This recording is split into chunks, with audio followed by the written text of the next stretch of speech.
Good afternoon, everyone. This is the Vermont House Committee on Commerce and Economic Development. It is Tuesday, April 8th, 2025 at 1:04 in the afternoon. So we'll continue our discussions on S69, again, an act relating to age-appropriate design code. So go ahead. Want to Yeah. briefly. So I'm gonna basically start the film on my laptop, but then leave the room because of Zoom echoes. So this trailer is by Jolt Film and Bloomberg. Can't Look Away. It's a 3-minute trailer to a film that we're gonna show on April 17th downstairs in room 11 from 4 to 6. The full-length film. So, and then we'll jump.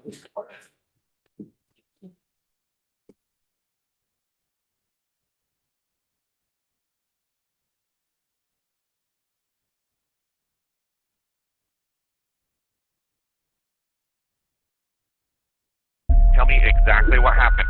I'm trying to give him CPR. I need to give him CPR. Okay, but that's I'm trying to give him CPR. Ma'am, I need you to take a breath. I need to He have blew his head off. I feel like TikTok just put the gun in his hand and told him, pull the trigger. How many more children have to die because Snapchat chooses profits over safety?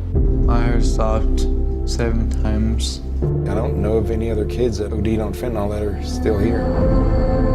The Social Media Victims Law Center. It is a law firm founded for the sole purpose of holding social media companies accountable for the harms that they're causing children. Let's say I'm a dealer. I can easily locate you. Hey, I'm gonna be at the park around the corner. You can come meet me here. It's like the platform was built for that. I found my son's lifeless body due to fentanyl poisoning. They have the best distribution system in the world, and nobody has stopped them. What do you say to those parents, Mr. Spiegel? I'm so sorry that we have not been able to prevent these tragedies.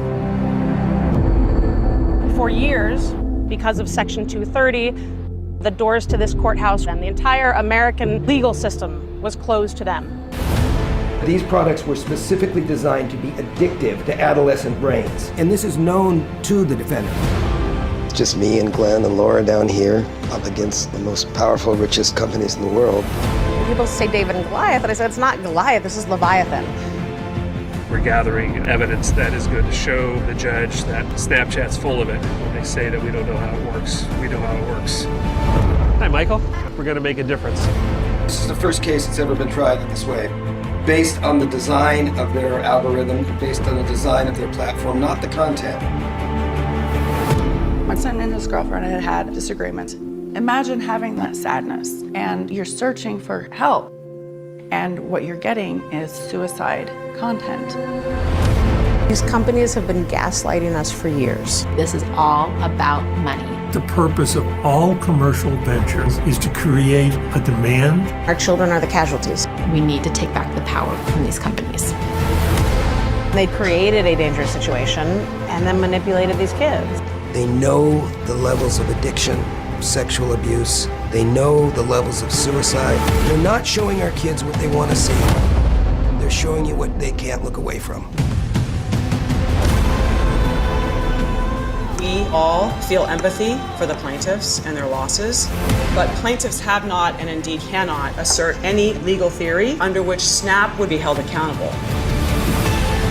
These parents are going out there every day and re-traumatizing themselves. I'll never see his face again or hear his laugh. If this can save even one person, it'll be worth it.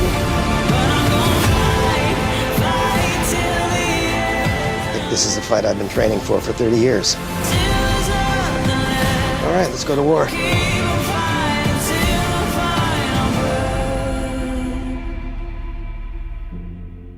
Until my final breath. Ouch.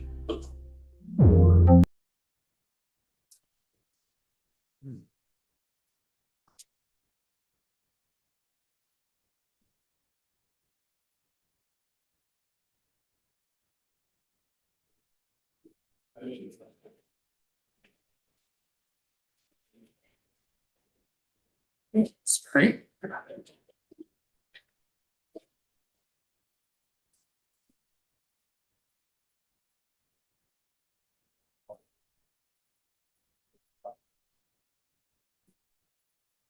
Wonderful. Laura, good afternoon. Thank you for joining us. Good afternoon. Are you folks ready for me to speak? Yes. All right, thank you. This is the first time I've actually had to speak so quickly after watching that trailer, but I think I can get through this. So my name's Laura Marquez Garrett. I'm here in support of S69, the Kids Code Age Appropriate Design Code, a bill that goes hand in hand with the best practice of the phone and social media free school legislation, S21. I'm an attorney with the Social Media Victims Law Center. We are a small law firm in Washington State, founded in late 2021 to represent children harmed by social media products. Now, you've just seen the trailer for the new documentary, Can't Look Away. I really hope you'll watch the film in its entirety, because what people need to understand and what we need to start talking about are the fact that these products, these social media products, as currently marketed, designed, and distributed, these are health harming products. These are not products that are safe for children or really any vulnerable person for that matter. And we need to stop listening to what big tech, its lobbyists, and tech-funded nonprofits want us to believe and listen to. Instead, we need to listen to their own documents, right? What former employees are saying, the emerging science, what the data, their data proves, and what millions of children across the world are trying to tell us. Now, our firm, despite being only 3 years old, we represent more than 4,000 kids, several of those in Vermont, every state in the country. These are kids between the ages of 8 and 22. And the harm that almost all of them suffer, first and foremost, is addiction. Right? It's what these companies call problematic or compulsive use. In fact, there's a recent Attorney General complaint that quotes some internal TikTok documents. And this is what those TikTok documents say. Quote, "The product in itself has baked into it compulsive use," end quote. Quote, "Compulsive usage correlates with a slew of negative mental health effects like loss of analytical skills, memory formation, contextual thinking, conversational depth, empathy, and increased anxiety," end quote. Quote, "The reason kids watch TikTok is because the algorithm is really good. We need to be cognizant of what it might mean for other opportunities. I literally mean sleep and eating and moving around the room and looking at somebody in the eyes," end quote. So when I talk about things like how this bill is aimed at product design and not content, things like why getting phones and social media out of schools is an imperative, things like what these companies know and knew they were doing and what they could have done to make their products exponentially safer, that knowledge comes from 3 years of meeting with hundreds of parents and children and listening to what they've had to say, reviewing medical and school records, in some cases, reviewing police and autopsy reports. I mean, in some cases, folks literally having to view the videos in which these children take their lives. Investigating massive amounts of data pulled directly from these platforms across all of the major platforms. This is these children's actual data that I have looked at and reviewed and investigated. Product testing, studies, meetings with industry experts, and more recently, active discovery and litigation across the country, right? Their own documents, their own executives. What I know is that these are dangers that consumers, your constituents, your own children and friends cannot protect against, no matter how much parental oversight, education, or any parental control tool out there, because these are product level defects. So I want to discuss just some of the defects that a bill like S69 would stop these companies from distributing to children in Vermont. And I'm going to talk about this in the context of a complaint that SMVLC filed just last month on behalf of 2 families in Vermont. These are 2 young women currently age 17. And instead of thinking about prom and college, they are trying to move past the incredible trauma and years of lost childhood. They have chosen to stand up and speak out in the hopes that the truth will motivate courts and lawmakers such as yourselves to protect other children from these design-based harms. Now, we refer to these young women in the complaint by initials. I'm going to use the pseudonyms Elizabeth and Shannon. So Elizabeth and Shannon both started using Snapchat around age 10. The Snapchat product, as you may know, is incredibly popular with middle school kids, right? It advertises with bright colors and cartoon animals.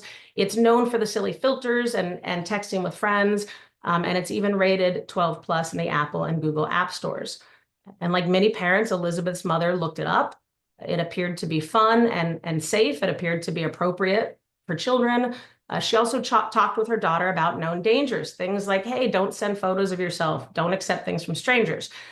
Now, for those of us who don't use and have not studied how these health harming products work, I'm going to give some examples. They utilize dark patterns that trick kids into giving them access to their contacts and other personal information, which in turn makes these children more vulnerable to manipulation.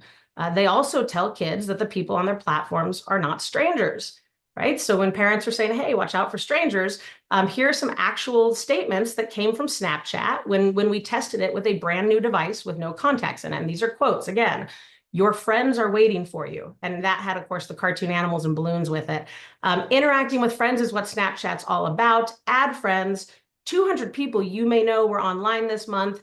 Add them as a friend so they can see your story. At one point, we said we didn't want to add any of these quote unquote friends. We tried to navigate away. We got this big pop-up that said, are you sure? Because essentially, right, friends, this is what it's all about, adding friends. Now, in every instance, Snapchat was referring to a complete stranger. We opened that account self-identifying as a 16-year-old on a brand new phone. We had no one in our contacts. We had no Snapchat friends. And this is something that this distinction between friend and stranger, this is something a 25-year-old may understand quickly, but many children do not. I cannot tell you the number of young people I've spoken to who have said, hey, I'm 20 and I get it now. These are not my friends. I was 12. And I believed Snap when they told me they were, and I wanted friends and I wanted to be popular. So we are telling our kids, watch out for strangers. These companies turn around in their products and they say, hey, these aren't strangers. These are your friends. Snapchat also rewards kids for adding these so-called friends. The way it works, you get a publicly viewable score. You get things like streaks and trophies and charms and these cool emojis and bitmojis. And this gamification, these features are incredibly effective on vulnerable users. The more you connect, the higher your score, the more popular you feel, the better you feel. Everything I've just described, that's one platform, that's about maybe 20 plus dangerous designs.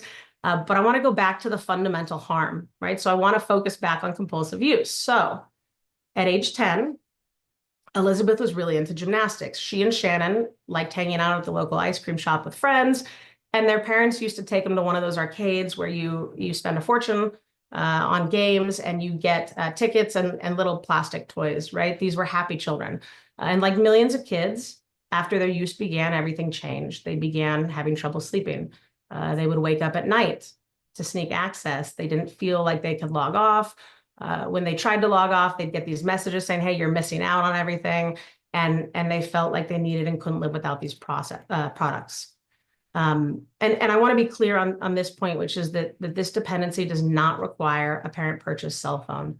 In many cases, we see phones because the phone companies are handing them out for free and parents want to know their kids are safe.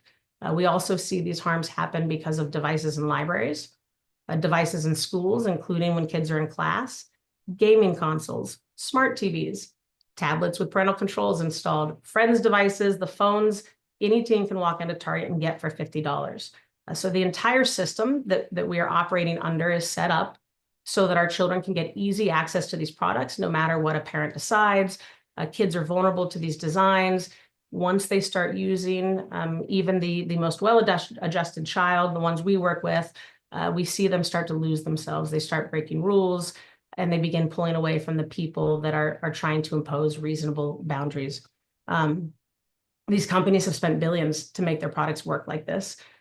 Billions. There's slot machine mechanics, continuous scroll and never-ending feed, push notifications in the middle of the night, even the speed of the algorithm. What most people don't realize is that if Meta slowed its algorithm just a little bit at night, late at night, kids would be able to log off when they wanted to go to sleep. Now, Meta knows this. It just doesn't do it because if it did, kids would use their product less at night and they would make just a little bit less money. So that's what we're dealing with here. And if you have any sense of what addiction does to a 30-year-old, put that on a 12-year-old, right? Sometimes it's fatal. In one case, we have a 14-year-old who wrote in her suicide notes, "You shouldn't have taken my phone." And unfortunately, that's just one example. And to be clear, these products do not need to work this way. It simply makes them more profitable for these companies, which brings me to my last point, content and user recommendation systems. These companies are taking thousands of our children's personal data points. They're using those to target them. They know how old each user is, no matter self-identified age, and they use that information for marketing and product development purposes. Well, they ignore it for purposes of user safety. It is counterintuitive, but these products are far more dangerous when being used by children. It should not be that way. When a young girl opens an Instagram or Snapchat, they are bombarded with explicit and unsolicited photos and sexual offers because they are young girls. In very plain terms, if I'm a 40-year-old looking for a 13-year-old and you offer me 40-year-olds, I lose interest and start using a different product. If you offer me children, your store becomes my new favorite place. That's engagement. And that is how this profiling and targeting is working. That is what these companies are doing, and they know it. So when Elizabeth and Shannon were 12 and they self-identified as minors to these companies, Snapchat pushed Shannon's data to a 24-year-old man who lived nearby, literally recommended that they, quote, sort of friend each other, despite the two having no shared contacts, as far as we know, and nothing in common. He simply liked young girls, and these companies are programming their products and designing them to engage individuals like him at any cost. Shannon didn't choose a public profile. She had no way to stop Snap from recommending her to adult strangers. She also believed Snap when it told her this was a young boy and that they probably knew each other and were friends. So one night, she and Elizabeth snuck out of the house and they met with a Snapchat friend at a local middle school. He drove them several miles away, offered them vapes and alcohol, and he raped them. When Elizabeth left the car to check on her friend, he drove away with their coats and shoes in his car, despite it being 3 a.m. in the morning and December in Vermont. Thankfully, an off-duty police officer drove by and he found them. And if he hadn't noticed those two 12-year-olds wandering around in the snow, they probably would not be here today to stand up to big tech and to fight for other kids in the state of Vermont. And devastatingly, their story is similar to ones we hear essentially every week, sometimes every day, from a new teenager or grieving parent, because this is how these companies have chosen to design and program the products they claim, they advertise, they market as safe for our children. Compulsive use is not just a kid who likes to use social media a lot. It's a child so harmfully dependent on these products that they can't sleep, they don't eat, they struggle to think, to function on a day-to-day basis. According to these companies' own documents, it causes anxiety and depression. It makes it difficult for children to do things like essentially be kids. You know, again, TikTok's own documents, they say that its algorithm is so effective, it can hook the average user in under an hour. That is the speed of the algorithm. It's not content. It is the data points that these companies choose to use. It is the frightening accuracy of their targeting technologies. In fact, on my other screen here, I have up a video where a 16-year-old from Arkansas searched for inspirational quotes. Inspirational quotes. He had just gone through a breakup. He was sad. He went to TikTok for things that would make him feel better. And the video, which I'd be happy to send you all by email later today, it shows on the top that he searched for inspirational quotes. And what he got in return is a sad boy, melancholy music, and the words, "Truth is, no matter how hard I try to not think about you, you're all I can think of." I have other examples like this. Same kid, same account, searching for positive content, and you get teens weeping, you get heartbreak, you get sadness. And actually, you just saw him referenced in that video, Can't Look Away. When you watch the movie, you will see another example of something TikTok sent him that I won't even repeat here because frankly, it's difficult to talk about. Again, these companies could make their platform safer without ever touching or taking down a single piece of content. Instead, they send suicide to kids searching for inspirational quotes. In effect, they actually censor out the things our children actually want to see. So, you know, look, they want to talk about their right to operate without oversight or regulation. This is so they can make billions, not millions. At the same time, they are ignoring the rights of our children to choose what they want to see. All users, really. You know, but I'm here to talk about the harms as it relates to children. So they are ignoring the rights of children to choose what they want to see and whether they want to see anything at all. Right? They are designing around the rights of parents to simply lock their front door at night and keep their kids safe. I want to mention briefly before I wrap up, we hear a lot of talk about small and mid-sized business. That's sort of the next path they've gone to when they're trying to block legislation. And I want to make clear that the deceptive practices of these companies have effectively shut out ethical engineers. Right. So there are many businesses that would love to compete in this space that can't because they're not willing to addict children. But also, S69 and S21 are not about ethical or lawful business practices. They could not by their own terms impact ethical and lawful business practices. We are talking about fixing products that are broken and that are hurting children. And the analogy I like to use is if you imagine you have a car that explodes on minor rear impact, right? This is something that doesn't need to happen. It's something that shouldn't happen, no matter how fast or slow a parent was driving when they got into a minor fender bender. So the car explodes for no reason other than the fact that the manufacturer was trying to cut corners, trying to make more money, and decided to skip safety testing. And people die. And in that scenario, why is the size of the car company relevant? Right? Why does it matter? It's not okay for manufacturers to prioritize profits over people, no matter how big or small they are. The same is true with social media products, because these are unnecessary and preventable harms. So S69 is about how these companies choose to design and distribute their products on virtually any Wi-Fi enabled device. I encourage you to speak to your colleagues about the Phone and Free Social Media School. We see these harms happening in school all the time. 12-year-old girls who can only access YouTube on a school Chromebook because the school said it was safe, but it wasn't. Sextortion-related suicides, which are disproportionately impacting high school athletes, including because of the fact that schools use Instagram pages to tout their sports teams. Recently you all in Vermont began looking at legislation to stop schools from encouraging or requiring the use of things like Instagram. Interestingly, about 2 weeks ago, Meta announced a new anti-bullying initiative aimed at schools. And the way it works, you get on a waiting list, you get a point of contact. Now, there's a lot of loopholes. I'm not going to go into detail on that, but the one I found most interesting, given Vermont's recent efforts on these issues, is that to even participate, each school must open its own Instagram account and will get a special badge, right? So everyone can see how safe Meta claims to be. This is as Trojan horse as it gets, and this is what these companies are doing. Schools used to be a place where kids were safe. Our homes and our children's bedrooms used to be a place where kids were safe. When asked by a federal court in October 2023 what duty they had to design reasonably safe products for kids, these companies said, and I quote, "No such duty exists under the laws of the 50 states." And that's it. That's why kids are suffering and will keep suffering, because according to these companies, no one has passed a law requiring the most basic forms of corporate accountability and product safety standards. Now, Elizabeth and Shannon are 17 years old, and they have chosen to do an incredibly difficult thing in the hopes of protecting other children from these same design-based harms. I hope you in the state of Vermont will do so as well. Thank you. Thank you, Laura. Questions, committee?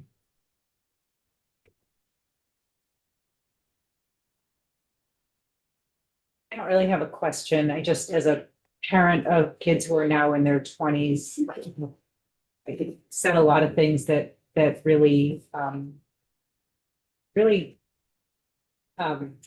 hit right on with their streaks on Snapchat that were so important that they couldn't do anything else until they hit that hour to get their streak. They had to get on it.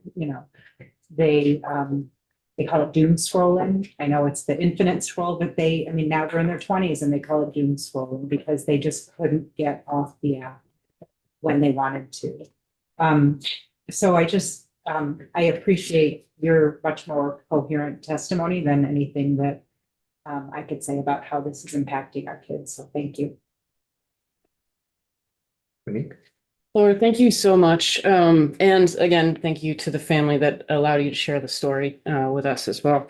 So we all received some upcoming kind of written testimony claiming that S69 will prohibit online services from offering teenagers healthy, algorithmically curated feeds by default and disproportionately harm Vermont's most vulnerable youth. I just want to confirm that is your thoughts on that. Yes, so it is not true. And they know it's not true. These companies could never take down a single piece of content, not monitor, not censor, and still comply with this law. This is design-based. And at the same time, a company could take down everything someone finds offensive and not comply with this law. And I know with other examples, what I've offered, and I'll offer it here, if anyone has doubt on that, I would be happy to schedule a Zoom and to walk through every single word and to discuss what the words mean, the legal meaning, the precedent, the way that statutes are interpreted. These are often technical issues, but I promise you, when you break it down and you remove all the subjective terms big tech likes to throw into their arguments, you get to the truth. And that is what our kids need for us to see. And I want to add, if I may, we work with kids and families in every scenario. The only consistency we see are these products. If folks have any doubt about the stuff that I've been talking about, there is a new book out. It's called Careless People by Sarah Wynne Williams. And I have been telling folks, please, if you only read one thing from that book, go to chapter 44. It's about 7 pages. This is a former Meta employee who describes in detail how these companies are selling our teen girls' self-esteem to advertisers. They literally have a formula. They know when teen girls 13 or 17 are at their lowest, right? When their self-esteem has plummeted, and then they went to advertisers and said, hey, I got great news. I can tell you when they're at their lowest, and then I can hit them with your makeup ad. You're going to make a ton of money, right? This is something that actually happened. This is exploitation. It's predation. And the fact is, these companies don't care unless there's a law that can result in some sort of actual consequence. Wait to the next. Other questions?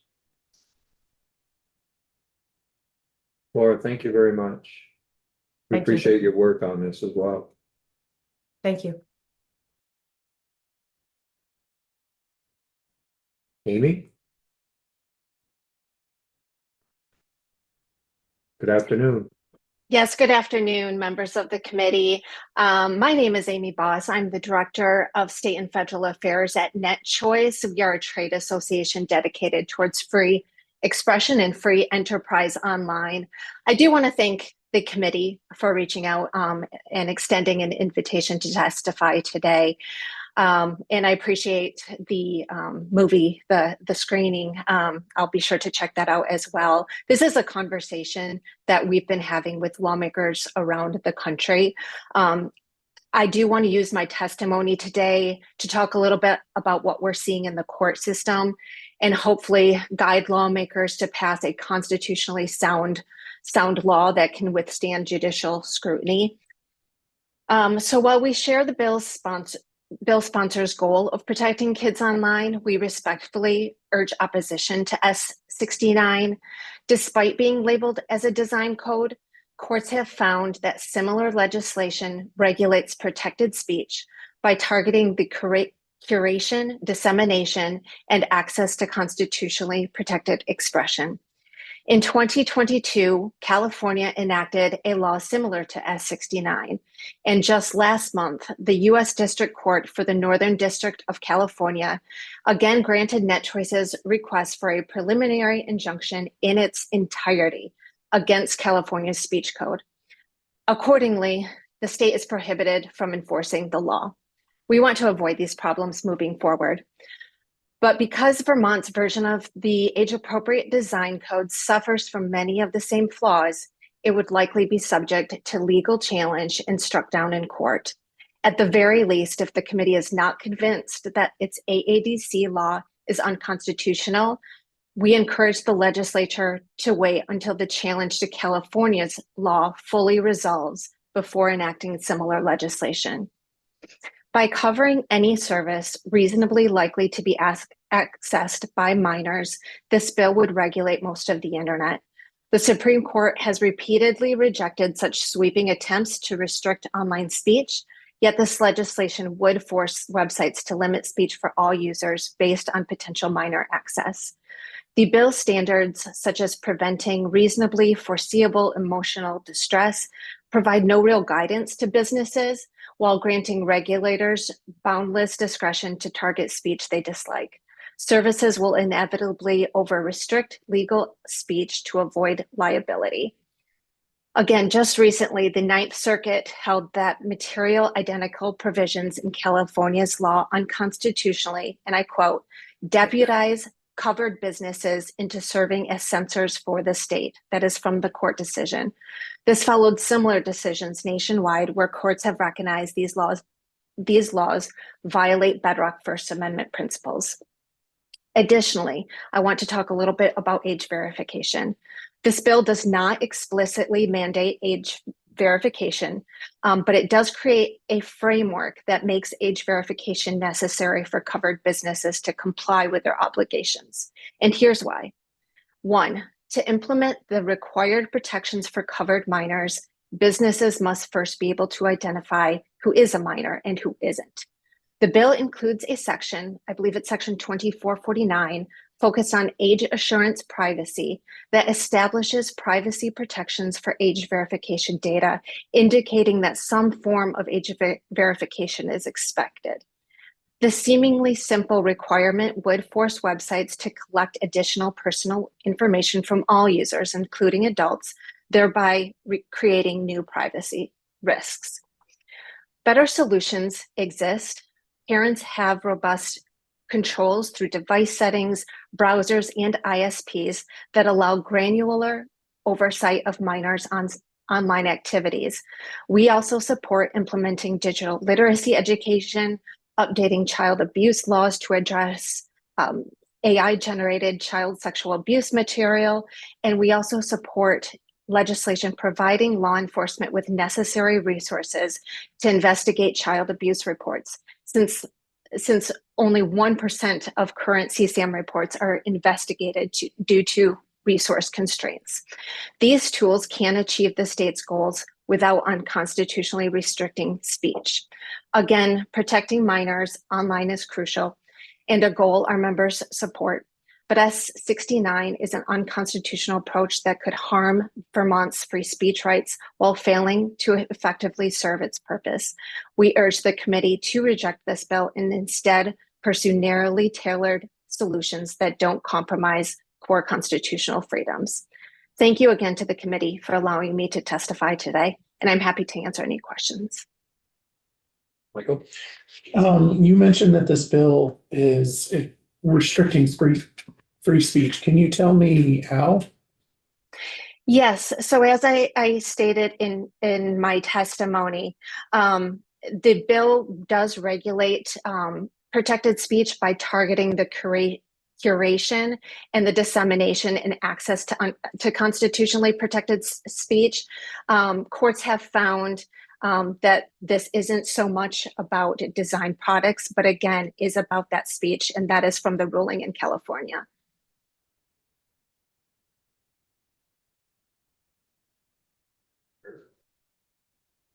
Thank you for your testimony, Ms. Voss. Thank you. You quoted from, I believe it was Ninth Circuit, federal Ninth Circuit, I take it, out in California. And it was on a preliminary injunction, if I understand. That's generally correct. speaking, it seems like a preliminary injunction is just that, preliminary. And usually the ones I've seen, has to do with the court saying, we need to do a more comprehensive look at the case, and generally not ruling on the merits themselves. And I guess I'm wondering if you would be amenable to forwarding that particular decision to us. I'm happy to. Yes, you are correct. It's a preliminary injunction. Again, I think, if there are questions there, I'm happy to follow up on that, but would encourage lawmakers at least to wait for that decision to fully play out. I have one other question. You also mentioned, I think, that parents have controls that they can use. Could you be a little more specific about the exact controls that are available that would deal with the harm that is alleged in this bill? Sure. So obviously each company has their own controls, but we're seeing a number of companies roll out teen accounts. We're seeing companies roll out certain time limits or scheduling features, turning off notifications. There is also a company that creates a list of muted words or phrases. If there are certain topics or slurs a parent is concerned about, they can add them to the account's mute list. I think we're seeing new controls being announced pretty regularly, and we hope that you know, we can educate parents to use what is available for them. Candidly, I think a lot of parents don't know that some of these exist, and there's some work to be doing to educate them on this. Just one final question. Do you have any written documentation of the types of controls that you were mentioning there? And I do. Could you provide that to the committee? Absolutely. I have the list. I will make sure to send it over this afternoon. Thank you. John? Thank you. There's in the testimony that was provided, I mean, there's a comment on the second page that I assume is just the typo. I just want to make sure that I understand that this was just a sentence fragment. This is age assurance requires masseuse collection of I sensitive apologize. That might have been a typo on my end. All right, okay, that's fine. I can disregard that. But I wanted to, another question that I had for you is that S69, as you probably know, passed out of the Senate 25-5. One of the 5 senators voting no explained his vote. And in that, he said, we were told multiple times that age verification methods are very difficult, if not impossible, to implement. Do you agree with that statement? Do I believe age verification is possible? I think, you know, we could be having a very different conversation a year or two. It has gotten better. I don't think it's quite there yet, but you know, hopefully that can improve in the coming years. Would you agree that it's very difficult, if not impossible, to implement? I would leave that to companies to actually talk about that software. I'll probably ask that question for later to another witness as well. So, thank you. Thanks, Amy. I mean, first, I think we should let the courts decide whether or not this is constitutional. This is a committee discussion to figure out what we're doing. So, and it seems like waiting based on what other states are doing, especially since our bill is significantly different than the California bill, in waiting in order to protect people. I mean, I think we're trying to be proactive here, or actually we're behind. We're like 20 years behind on this. But you mentioned curation and kind of the most of the internet, and I'm just, as far as the curation, I'm interested in your thoughts of like if a kid is searching for inspirational content and then they are served up suicidal encouragement content, it feels like we shouldn't that there's no First Amendment protection on serving, basically choosing to use an algorithm to send people specific content that is harmful. And so I'm like, is that you're trying to protect that? Like if they're searching for inspirational content, shouldn't they get inspirational content? So that's also a question the courts are weighing too. There was a decision, Net Choice versus Moody, that did touch on that, and they did rule that curation and algorithms is a form of private companies' First Amendment right. I can follow up with the committee on that ruling as well. It's called Net Choice versus Moody. Great, thank you. Abby? Thank you. And excuse me, thanks for your testimony. So as the parent of 2 teenage girls, I can testify to the struggle is real. And the parental controls are limited, shall I say. And, you know, it is a daily struggle for us and for all the parents of teenagers that I know. And I'm interested, so you talked about sort of the curation idea, but I'm interested in hearing from you about sort of the addictive features piece of it, and your thoughts on the sort of ability to regulate the addictive features, and so if you can talk about that a little bit. Yeah, I do want to stress, you know, I'm not coming in saying nothing can be done. Again, my testimony is mostly to use to express what we're seeing in the court system of what, you know, is allowed and what is not allowed. And it's tricky because the role of the government is somewhat limited on that. So when it comes to the tools, I think if I'm understanding your question correctly, and you can clarify for me as well. You're wondering if there is a way a law could be crafted to turn on some of those parental controls, or what I mean is parental controls to control the addictive features of a social media app, for example, the way, I mean, it's kind of what we were talking about the way content, the speed at which content is delivered, and the direction it takes them. I mean, it's wild. I mean, the direction it takes them, from what I understand, like on TikTok, if you finish watching a video, then it takes information from that and starts sending you more, or if in this case, a 14-year-old girl, more videos like it, and also more videos that are become a little bit more extreme in that same likeness. So that's kind of what I mean about that.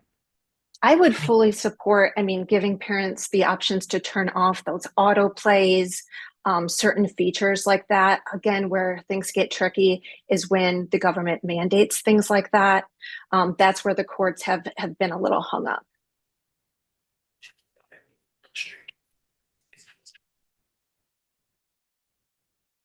Emily? Hi, yeah, thank you for your testimony. I was curious, I noticed that some of your members are kind of multinational corporations that work in the EU, and over there they've implemented age verification within the technologies that are available. So I'm curious to hear more about the difficulties about age verification. I think where the courts have landed, where this might not be an issue in the EU, is some of those First Amendment concerns that I raised. Obviously, in the EU, they don't have the First Amendment.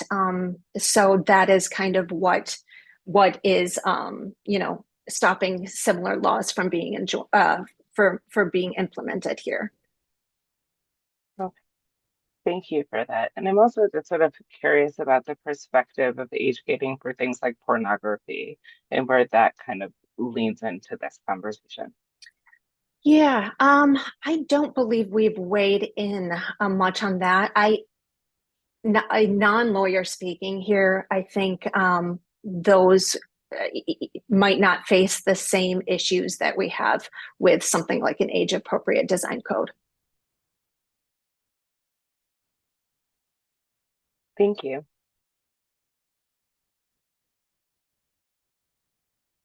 So I saw in your testimony that one of the things that you are saying would be helpful is requiring digital education in schools. And I'm curious if your membership group or have put any money behind this, any curriculum behind this, anything toward supporting the businesses are making billions of dollars a year on this. And I'm curious if there are any supports that are actually being funded in order to be less harmful to kids.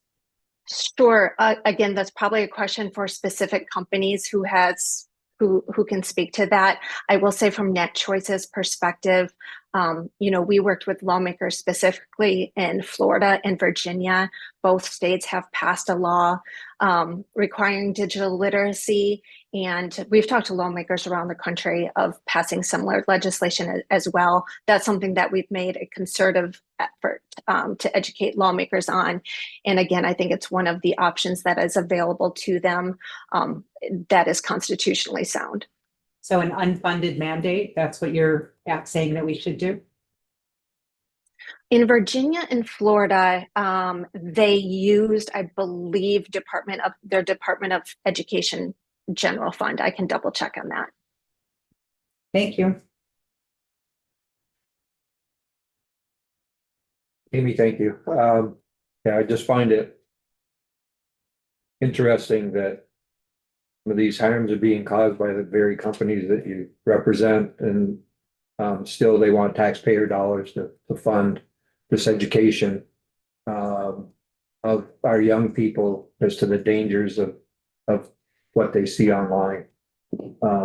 Where I think they should be putting some of that money in themselves, but thank you. I think up next is Francis.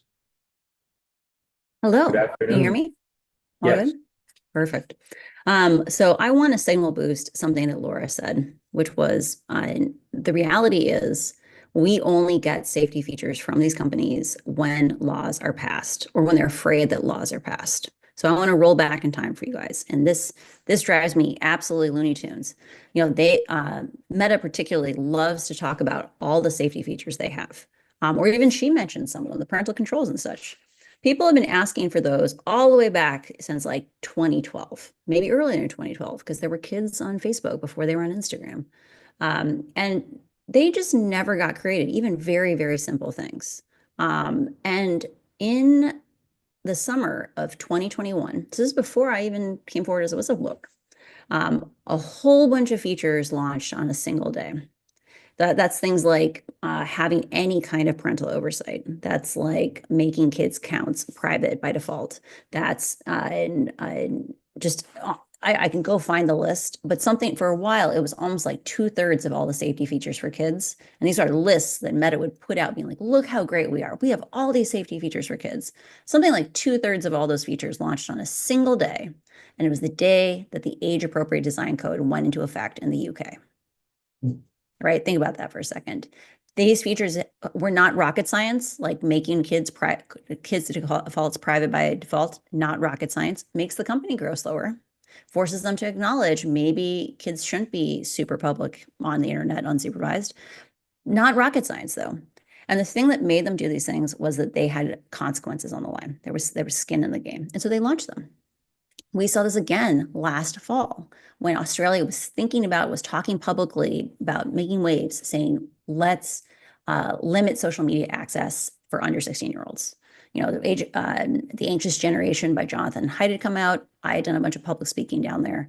They were talking really seriously about it. And suddenly Facebook started launching features again for doing more kid safety. Simple things like the right to reset your algorithms. You know, all these talk about kids getting pulled down rabbit holes of self-harm content or eating disorder content. You know, a lot of that could have been prevented by giving kids the right to say, I want to start again with a vanilla algorithm. I don't want where you've taken me. I want to start over. They could have done that years ago. They only did that in March, right? These are things where safety and profits aren't oppositional, right? Especially over the long term. Like one of the documents I brought out of Facebook talked about compulsive use of these products. That if you were in the top maybe 3 percentile, 5 percentile of kids who are using this, the 5% of kids who use Instagram the most, the chance that you are still using the product in 6 months is lower than if you are, say, in the 80th percentile of kids using these products. You know, there's real costs. You know, kids opt out at some point. The costs are too high and they stop using these products. So it's not intrinsically that profits and safety are at odds, but admitting out loud that there might be a danger to these products has the cost. And every time you make them safer, you do grow a tiny bit slower. We're talking about a 1% loss in the present, but you'll probably make back up in 6 months. But because these companies are governed by a really simple management philosophy, the philosophy is when I'm looking at two choices, when someone brings forward something we can do to change the product, instead of, you know, maybe having a larger framework and saying this makes sense, like this will be good 6 months from now, a year from now, they run an experiment for maybe 4 to 6 weeks and they say, this is how many minutes people spent on the platform after this change went out. This is how many ads they looked at, how many ads they clicked at, how much revenue we got. Which one is better? And the reality is cutting corners on safety often makes you more money on the scale of 4 weeks or 6 weeks, even if you pay for that as a business on the scale of 6 months or a year. And I think we've seen this on Facebook.com. A lot of people who used to be really intense users of it in the United States say, I don't use it because it makes me depressed. I don't use it because it's so toxic. And we got there by lots and lots of these short-term optimizations, focused not on making a great product, but on, this experiment won over that experiment over and over and over again. So I want to address a few things that Amy just talked about. So I'd say the first one is around this question of, can you put in incentives to encourage people to actually take those midterm and long-term wins instead of always optimizing for the short term? One of the most important whistleblowers that came out after me, and remember, there have been lots of Facebook whistleblowers. In fact, that Facebook fired 20 Facebook whistleblowers, a month ago. There's a lot of them in the company. One of the most important ones that came out, though, is a man named Arturo Bejar. And Arturo Bejar was one of the founding engineers working on safety on Instagram or on Facebook.com, I think. He came back after he had a child, and that child was using Instagram at the age of, say, 14. And she primarily focused on it for posting about cars because she liked fixing cars with her dad. And what he saw in the comments horrified him. These adult men were making comments to his 14-year-old daughter that were completely inappropriate. And so he went back, he signed up again. He said, I'm going to do another tour of duty at Facebook. This impacts people. They must not know. If they just knew what these experiences were for kids, they wouldn't do them. And what I think is interesting about that claim is there probably was a granule of truth in it. Right now, the executives of Facebook, look at Mark Zuckerberg, look at Adam Mosseri, their oldest child, each of them is 8 years old, right? There are very, very few employees at Facebook that work in engineering or in design or in product management who have a child older than the age of 10. So it's very plausible. They legitimately didn't know that these were the experiences that 14-year-olds were having because they just didn't have kids that old, because they joined the company really young, because people in tech have kids a little bit older. It's possible none of the leadership had any firsthand experience with this. But so he goes back, he says, I'll let them know. Let's fix this. And so he goes and he runs a survey the summer of 2021, where they go and ask, I think 100,000 kids, 150,000 kids, a bunch of kids on Instagram in the United States. And what comes back is shocking. So Facebook makes public statements about how little bullying there is, and how little violence kids see, and how little eating disorder content kids see, and how little sexual harassment kids face. And what comes back, and this document is now publicly available. We can send it to you. The state of New Mexico subpoenaed it and got it and published it. And we can send all these numbers over, and you'll be horrified at what you see. But the headline number that made it into news coverage that came out of that Senate hearing was 1 in 8 girls between the ages of 14 and 16 said they received an unwanted sexual communication in the last 7 days, in the last week. 1 in 18 girls got an unwanted sexual communication in the last week. And the thing that I thought got buried, because people don't look at data very closely, was they actually published a histogram in the original report. And yes, 1 in 8 girls, so say 12%, got one message, at least one message. But 1 to 2% of girls between the ages of 14 and 16, and that really means girls younger than 14, because everyone who is, on Instagram is at least, 13, 14. 13 to 15. So girls under 16. 1 to 2% said they got 10 or more unwanted sexual messages. Just sit with that for a second. You have young teen girls. And when I go and talk to college students, when I talk to high schoolers, they say to me things, horrifying things to me. I'll talk to an 18-year-old or a 19-year-old in college, and they'll say, oh yeah, when I was 13 or 14, I got a lot of unwanted sexual messages. And now I'm older, I don't get sent as many of them. And I think that's because kids are vulnerable online. And people who would never pick a fight with a 20-year-old woman do go and harass 13-year-old girls online. They do harass 10-year-old girls online because they think they'll get away with it.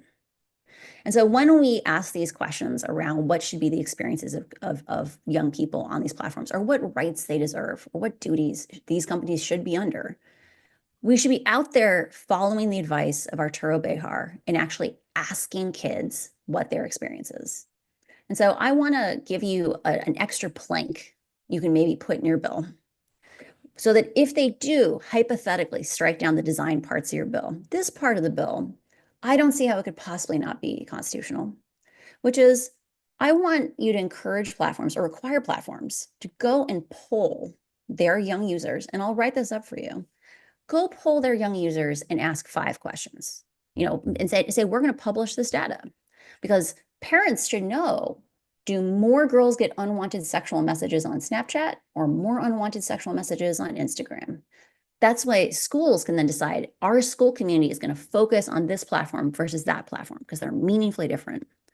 And the 5 questions I encourage you to ask are around sexual violence, sleep quality, school performance, consent to use, and in-person community. So ask questions like, how many unwanted sexual messages did you get in the last 7 days? Sleep quality. My ability to use this platform interferes with my ability to go to sleep when I want to. School performance.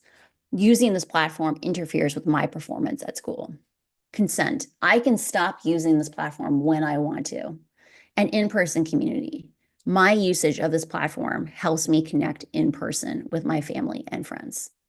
Because just requiring them to ask children what their experience is on those 5 issues and publish the data in a way that you can audit it, where we have some standardized protocol, I'm happy to help you develop it. That would allow us for the first time to say, are these platforms the same? Because when I have talked to international regulators like the Australian E-Safety Commission, they talk about how radically different platforms are at things like how fast do you take down child abuse material when it's reported to you? Snapchat was coming in at 4 minutes and Microsoft initially was coming in at like 17 days.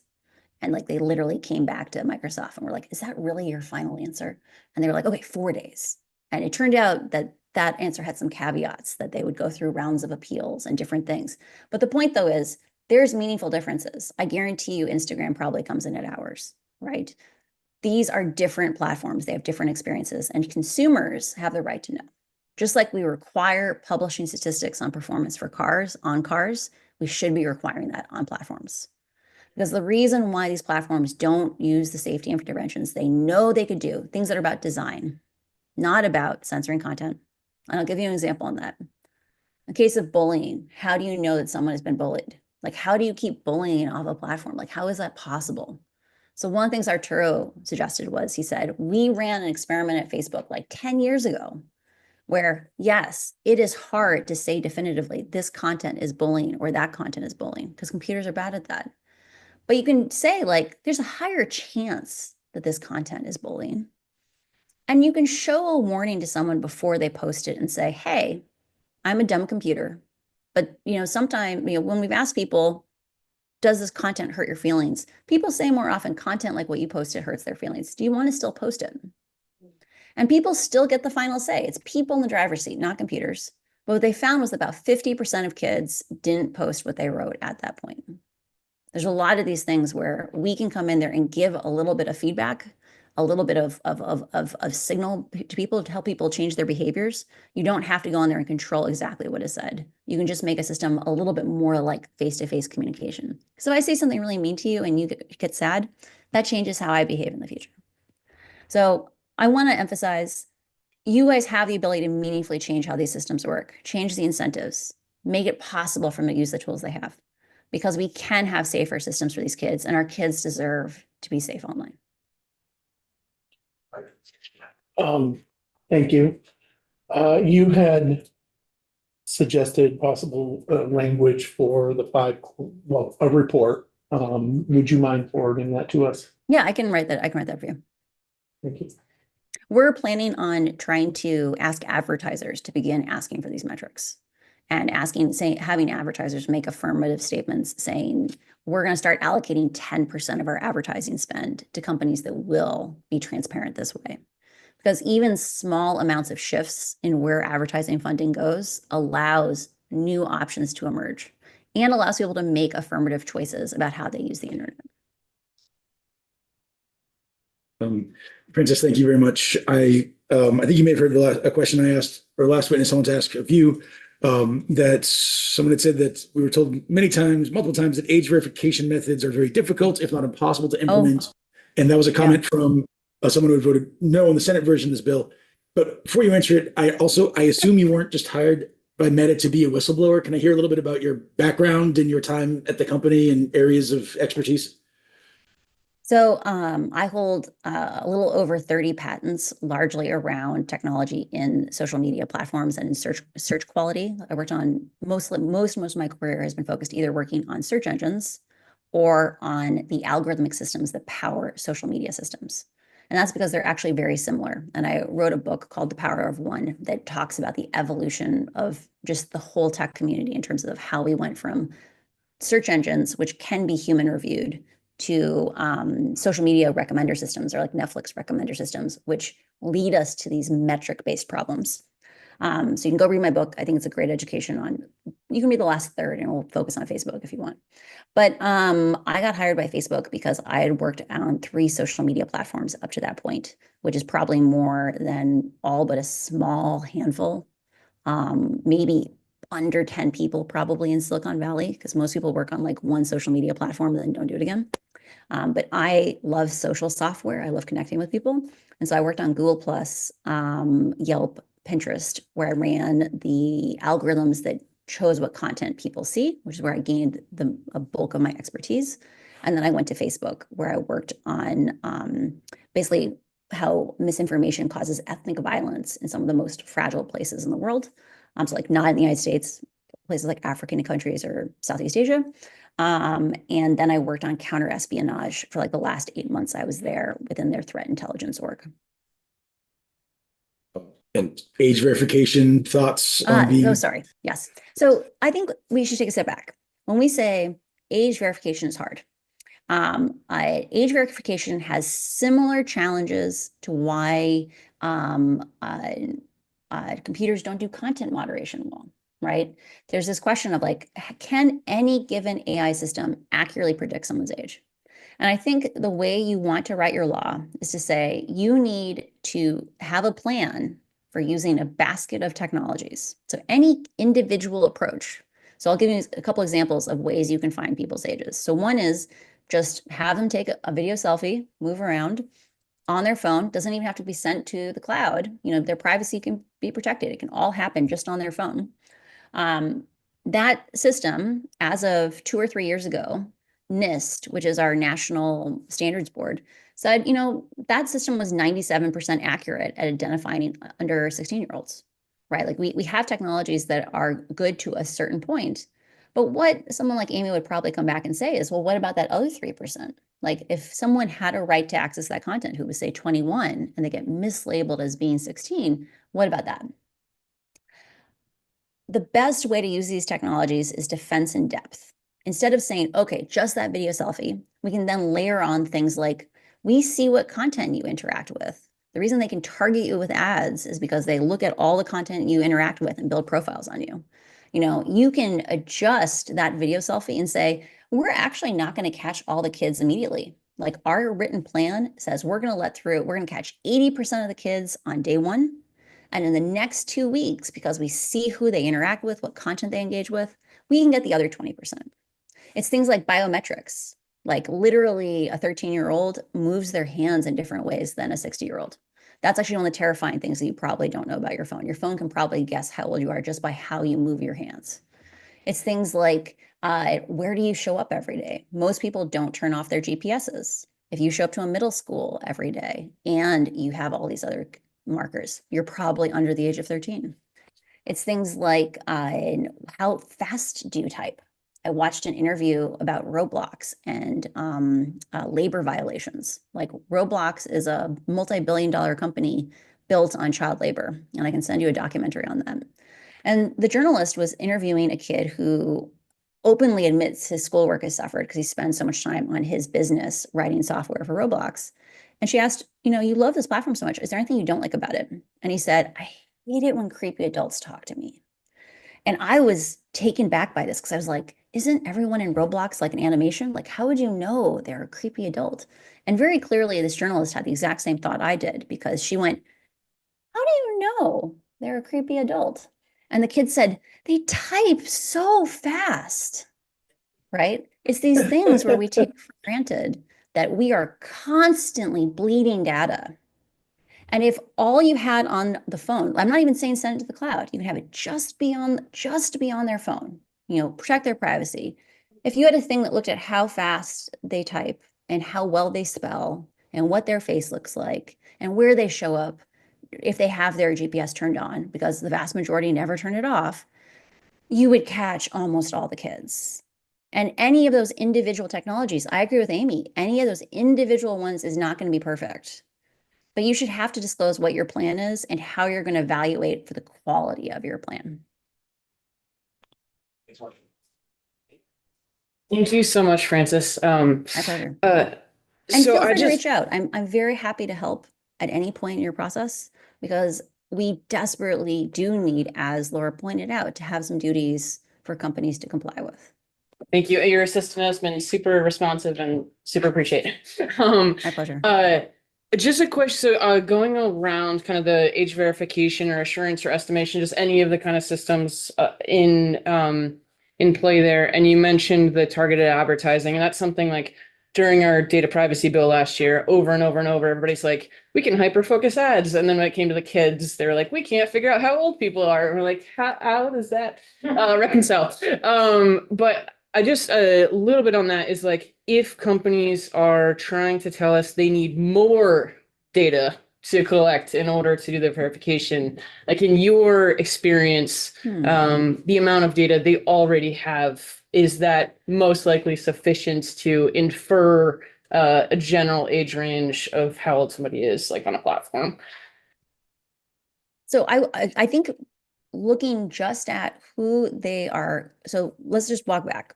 Yeah. The vast majority of people do not turn off their GPS. That's just like one of those things. If you show up at a school every day, that's the first thing. They already are recording. They know where you are, and they keep those things in databases. Things like faces. If you post pictures, you've now disclosed that data to them. You can make an asterisk on it and say, as long as you don't post pictures of your face, then they can't use it, right? But if you're posting pictures of your face, you can even think of it this way. You don't even have to self-disclose that you are the one posting it. Like, this is me, this is a selfie. If we see the same face multiple times posted in that account, we can infer it at some point that that account is affiliated with at least someone that age. And if most of the content, most of the people that you're posting pictures of are of other faces that are also being triggered as being under the age of 16, under the age of 13, that's another one. I think one way to think about these things is all about defense in depth. That's what we talk about in cybersecurity. It's not about a single system, it's about a series of systems. They do things like key recording, because they're trying to figure out whether or not there are bots writing these messages or if it's humans. They probably have that data. A lot of these systems can be pushed onto device. That means, do you put the logic, the smarts on the phone, or do you put the smarts and the logic on the server? If you are truly like paranoid about privacy, which these platforms never seem to be about anything else, you can say, if you want to do it on device, as long as you show us how you demonstrated it was effective, do it on device. Now, no data is going to the company. It gets thrown away as soon as it gets analyzed. Even things like that question of, can you look at the social network? Are you looking at, are most people you're interacting with, are they also younger? You could be doing even that analysis on device, right? Because every time you load your friend's profile, the photos go onto the phone. So I think it's a really not good faith statement to say that it would require collecting so much more information than is already collected, when these are systems and platforms that kids use to document their lives all the time. Thanks.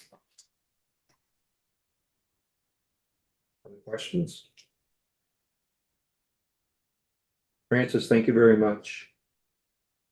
Michael, actually, Cal, I'm going to leave you with one last little tidbit. Sure. So I talk to parents regularly, and they say, I hear about all this as being a problem, but like, my kid is fine.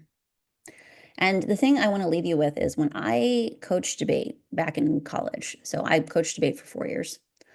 One day I came in and my debate kids were like, their energy was totally off. Like, they were distracted. Like, these are driven kids. Like, they do debate. The energy's off. They weren't engaging. they're spacing out or whatever. And I like called them on it because that's my job. I'm their coach. I called them on it. I'm like, come on, guys, what are you doing? And one of them snapped at me that their friend had committed suicide. And I felt like an asshole because it was very clear that these kids were really, really suffering. And I know from firsthand experience of being being a friend to someone with an eating disorder as a teenager, because my teammate, my debate partner, had an eating disorder when I was in high school. And even though I didn't have an eating disorder, I suffered through her, right? Because I worried about her and I watched her suffer and all those things. And so when we say, and Facebook has said this publicly, 4 out of 5 kids are fine. Who knows what fine means? 4 out of 5 kids are fine on social media. Like they testified to this before the Senate, ignoring the idea that 1 in 5 are not fine. Our kids are so profoundly interconnected. You know, it takes 1 kid in 20 being really not fine to impact those other 19 kids. You know, being in an environment where you watch your friends suffer, or where some kids are just getting their minds hijacked, so they push the rest of the kids to do behaviors that the kids don't want to do. That is real. And so these are problems that are not solved well in individual families. Because kids are interconnected, because these are platforms of interconnection, we have to act together in order to make them better. So that's my closing thought. And I believe in you, and I know you can do this. And if you need me to do pep talks, I will do all the pep talks you guys need, because I know you can get this across the line. So thanks. Thank you. Thank you. Brianna. Good afternoon. Good afternoon. Thank you, Mr. Chair, Madam Vice Chair, esteemed committee. Brianna January with Chamber of Progress in respectful opposition to S69. And I do appreciate the committee for having this very important conversation. It's been a lively one. Chamber of Progress, for your background, is a center-left tech industry coalition advocating for the progressive future of tech and really inclusive access to that future. Our partners include household names like Amazon, Apple, and Google, but they, unlike most industry associations, do not have a voter veto on our positions. We lead from our center-left values. And I'll note that we do not currently have any social media platforms as our partners outside of Meta. That partnership, however, is limited to just the EU and not any sort of state work. I want to be very clear, committee, that Chamber of Progress is not hardened against doing something around kids' online safety. It's actually quite the opposite. It's one of our top priorities. And we work with legislators and bodies around the country to find reasonable solutions to both ensure the safety of kids online, as well as access for what we believe are some of the most vulnerable youth that use social media platforms and digital online community as really lifelines in some cases. That said, I do have some serious concerns about some of the assumptions that you've just heard, and we do believe that the unintended consequences of this bill and other policies like it will ultimately do more harm for those most vulnerable youth than good. We appreciate that while the bill does not have that explicit age verification requirement, as you've heard multiple times today, the multi-factor test does basically compose a de facto requirement that would require the age verification of all users, not just youth. And that's, of course, just a tremendous encroachment of individual privacy for several reasons. I won't repeat all of those, but I will note that the 2% threshold is particularly concerning to us in the bill. The overwhelming majority of commercial internet sites are routinely accessed by an audience that is composed of at least 2% of minors through 17 years of age, and that's just a fact, committee. Other than maybe a website like silversingles.com, every single website and application is just simply likely to be accessed by minors. And so the bill text suggesting a 2% threshold is just not logistically, does not make much sense. And the bill also suggests empowering the Attorney General to establish the age assurance guidelines. Again, this is a seemingly acknowledgement of that implicit age verification requirement. I'll note that just like you've heard from several other folks, that doing so in any form or shape, verifying age, it truly does require gathering a ton of data from all users on a platform, which is just directly contrary to data minimization efforts and contradicts the bill's own privacy principles. I'll also say that while you just heard that age verification is supposedly something that a lot of platforms can do, in our experience, is that it's actually quite the opposite. It's inherently unreliable. For example, age verification that currently exists, whether it's a third-party platform, there are only a handful that are actually currently working to provide age verification services. And those couple of companies have really awful records when it comes to cybersecurity. And we're talking about really, really sensitive personal data. We're talking about the potential to have to upload an ID or some sort of official document to verify someone's age.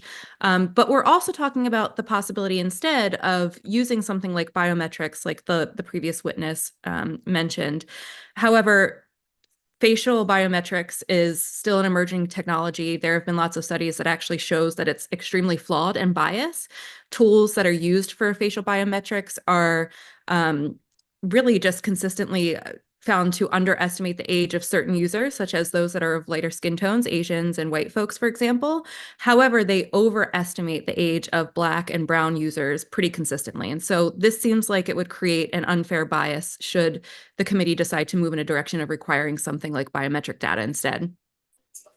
All of that is to say that, committee, to be frank, it's not as black or white or as easy as some previous speakers have made it out to be. We also suggest that using tech to track a youth's location and typing and hand movements, like the previous speaker just noted, is actually very deeply problematic and would be a huge encroachment on privacy. I don't know of anyone that would be in favor of having a phone or an individual app actually monitor how someone is typing or where they are going to try to estimate their age. That just in general feels very uncomfortable and like probably something that would have a legal challenge as well.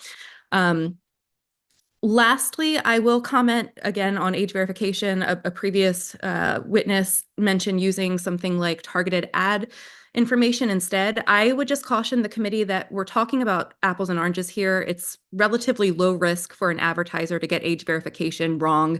And so sometimes, you'll see that an adult is served ads for a toy or for a cartoon, for example.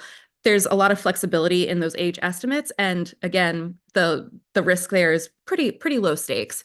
But when we're talking about age verification under a policy for social media access, the stakes are much, much higher. If the ad data is wrong on age estimation and therefore wrong for the platform use and access to digital content online, that platform would be liable for that mistake under the bill. And so that flexibility that is, again, low stakes in using targeted ad data just is not comparable to be used on platforms.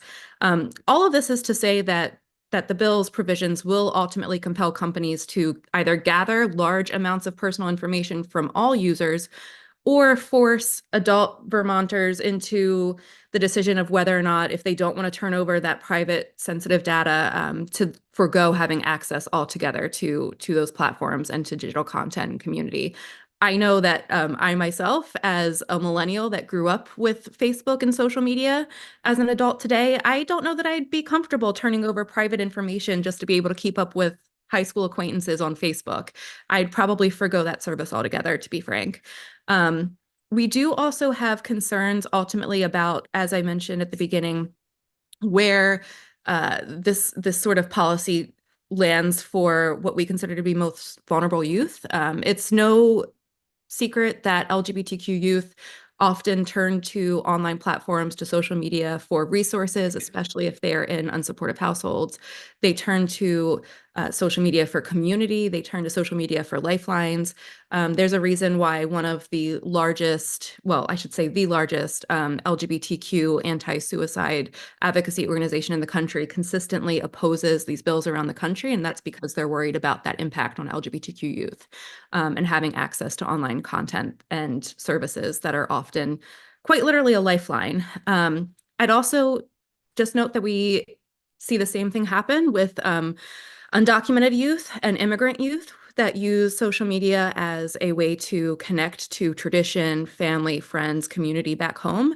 And we have concerns, especially, again, we're a center-left organization under the Trump administration, the idea of having kind of a treasure trove of personalized data that determines one's age and potentially would also expose their immigration status and what that means if it's discoverable, and say a Trump judiciary would want to kind of have access to that to see who is documented or undocumented.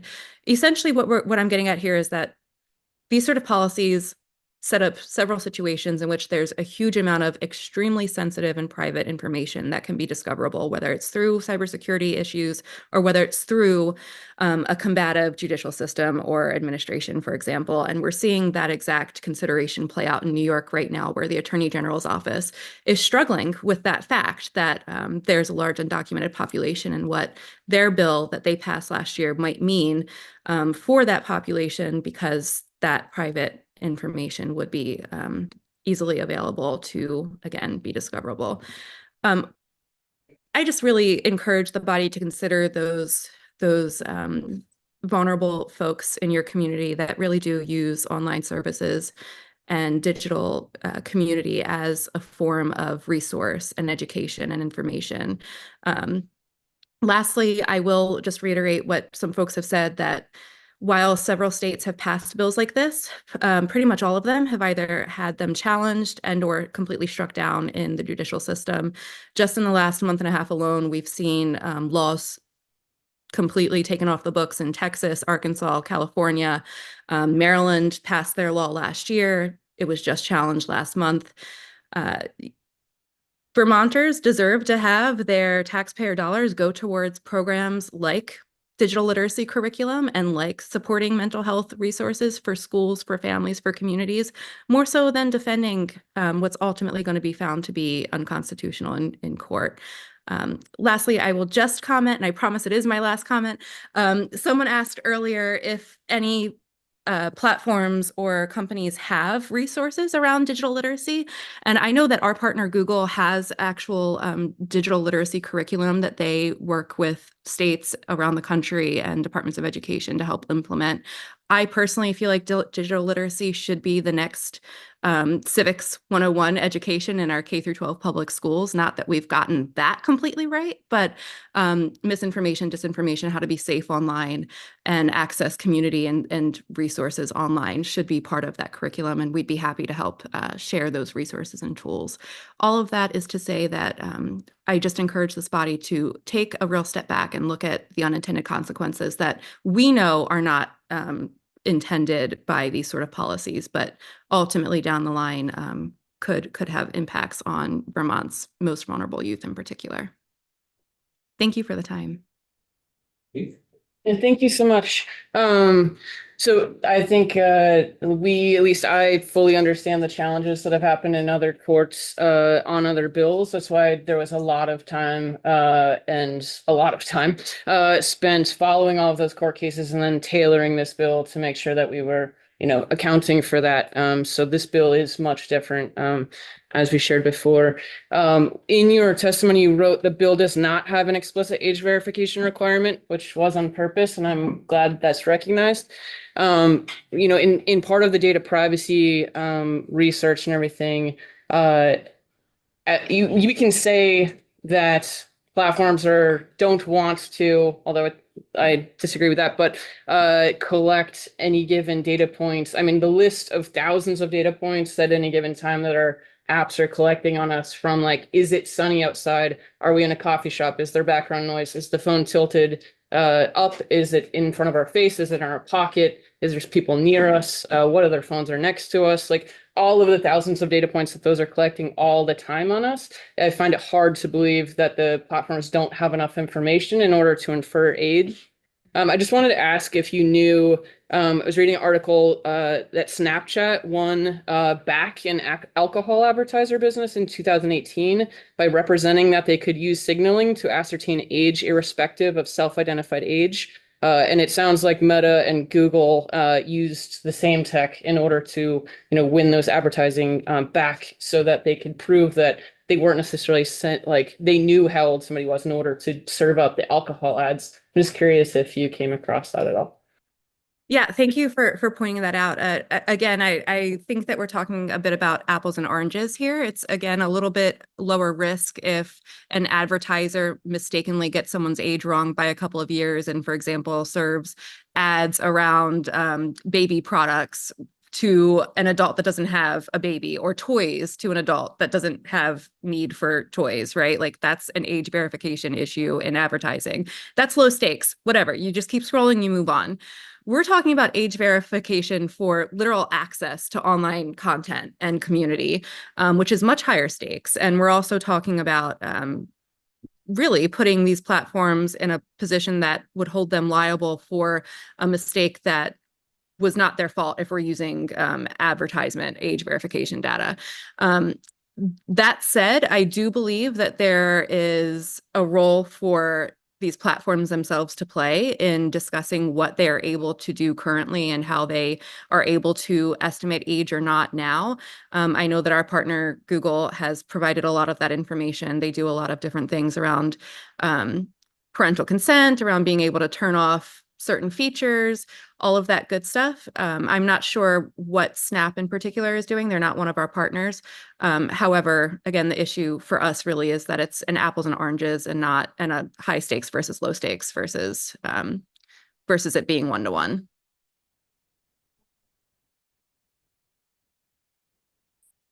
Yeah, so I mean, I agree on the apples and oranges. We are not talking about age verification. We're talking about assurance, which in the bill states that the Attorney General will work on trying to figure out what works best for companies to figure that out. So I'm glad we're on the same page there. Thanks.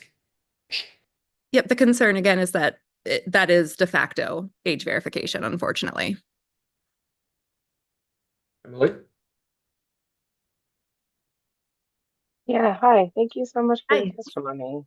On the age assurance thing, again, some of your members or your partners work in the EU, which already has an age verification process within the limits of available technology. So do they actually have the mechanics to be able to kind of verify or understand a user's age? Great question. Our partners that are working in Europe have expressed that Europe's age verification rules are extremely difficult to comply with because of the logistics that I've laid out. That said, we actually have a policy council who works just in the EU, and I'd be happy to connect the committee to him to learn about the EU's experience a bit more. But from my understanding, it hasn't gone very well. Thank you. Unfortunately, I wish it had.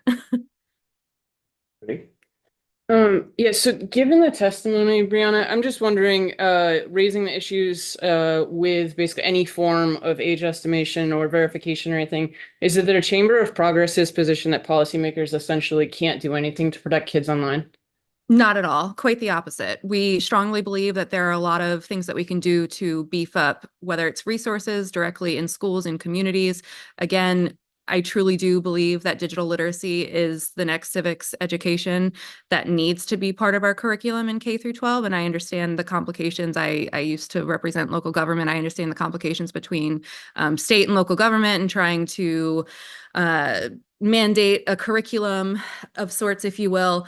When it comes to the actual technology, that's where it gets to be a bit more challenging. And so we very much support looking at other ways to get at the root cause. The technology itself likely did not create the mental health issue, but may have exacerbated it. And so let's get at that root of preventing mental health issues for our youth.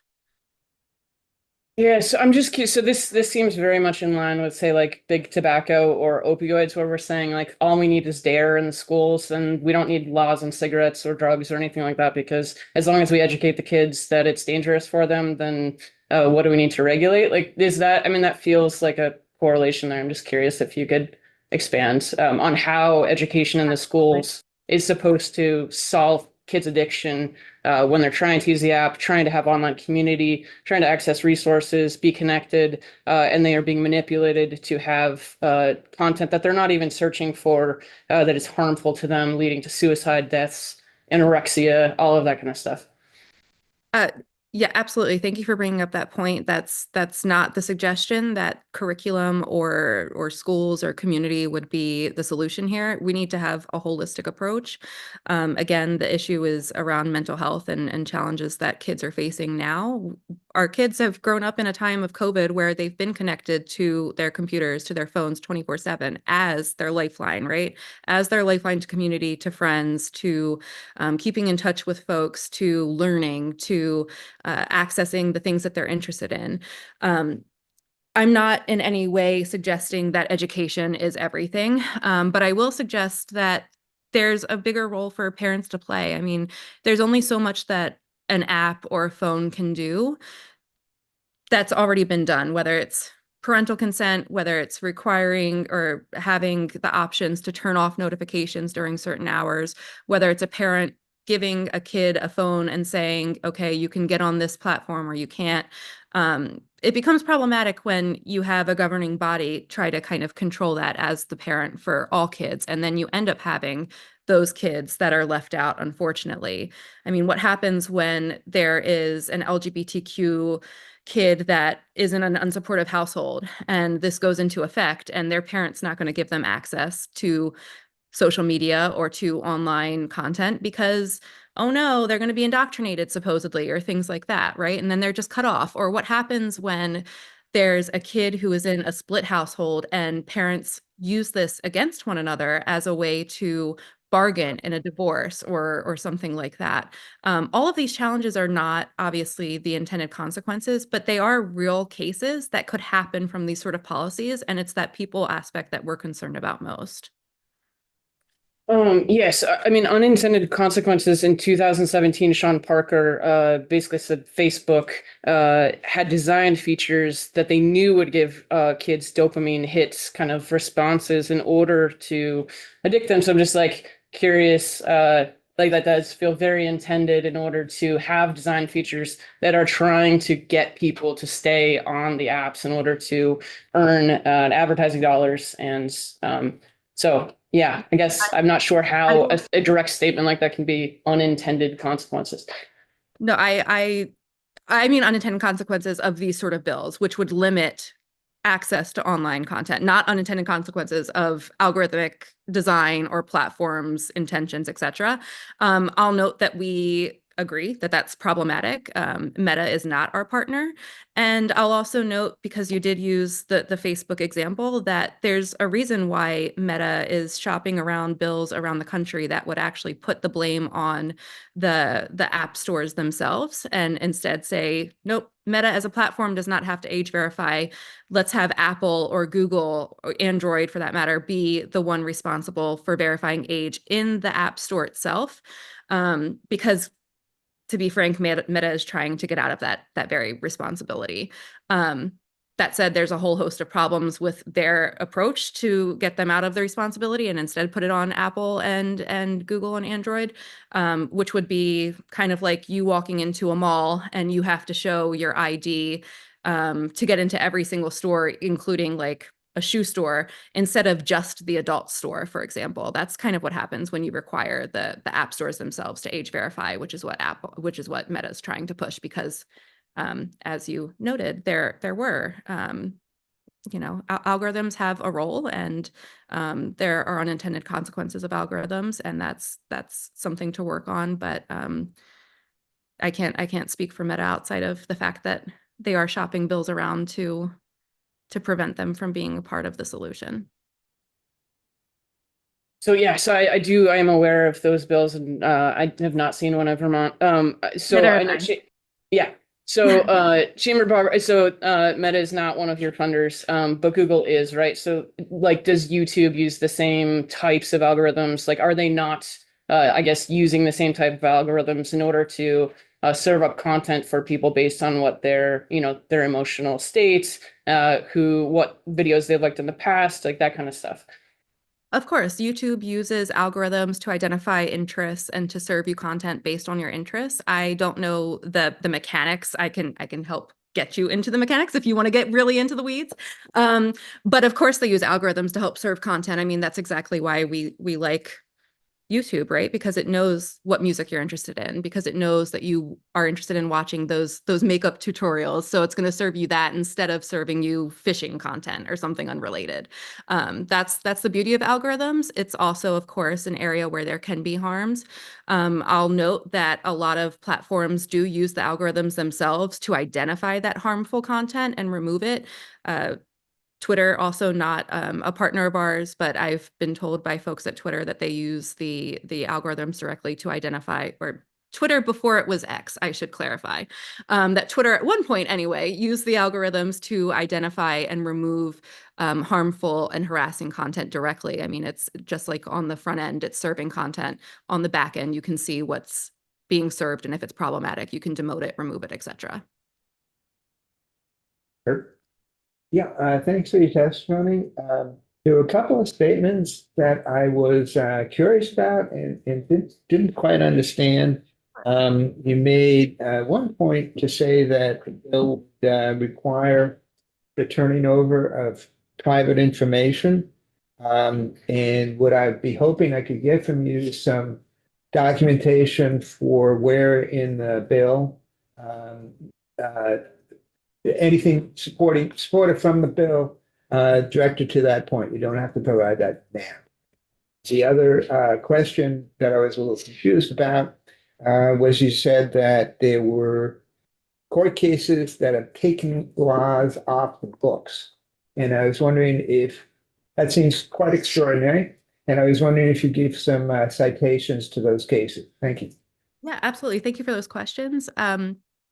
On your first question, the bill language itself does not require age verification, which, you know, we've all talked about. It's the de facto issue, because it requires that assurance of age. By default, you have to have some sort of age verification. So whether you're talking about having folks upload a government issued ID to say this is how old I am, parents uploading a kid's school ID, birth certificate, whatever it might be, that's problematic. Or you could have the biometric approach, like was mentioned by the previous witness, where you basically look at things like hand movements, facial features, you take a selfie and it tries to estimate your age. But data has shown that time and time again, those are racially biased methods, unfortunately. When it comes to... And before you get too much further, that wasn't exactly the question I was asking, so I'll try to be a little more clear.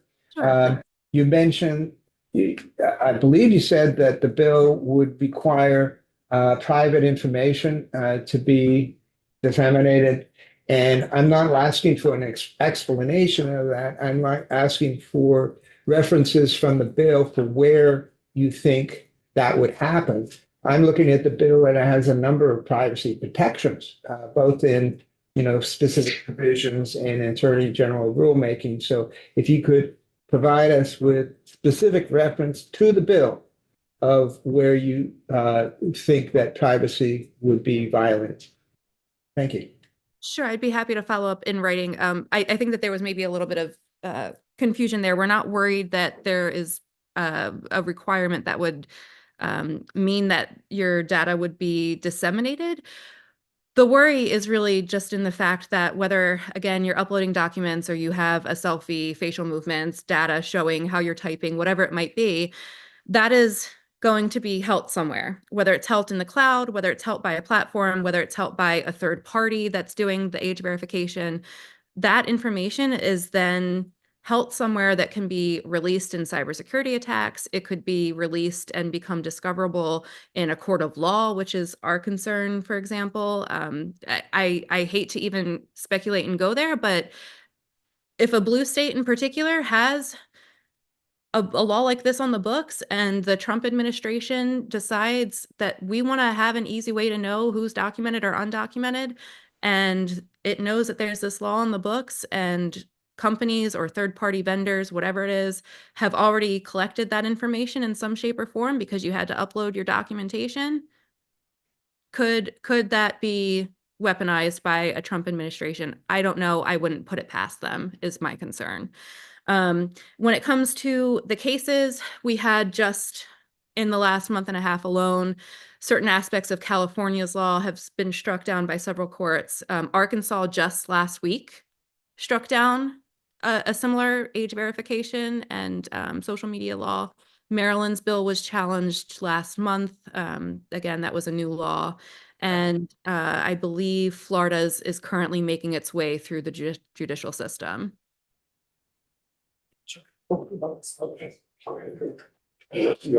Actually, I was just looking for the citations of the cases you were referring to, not an explanation.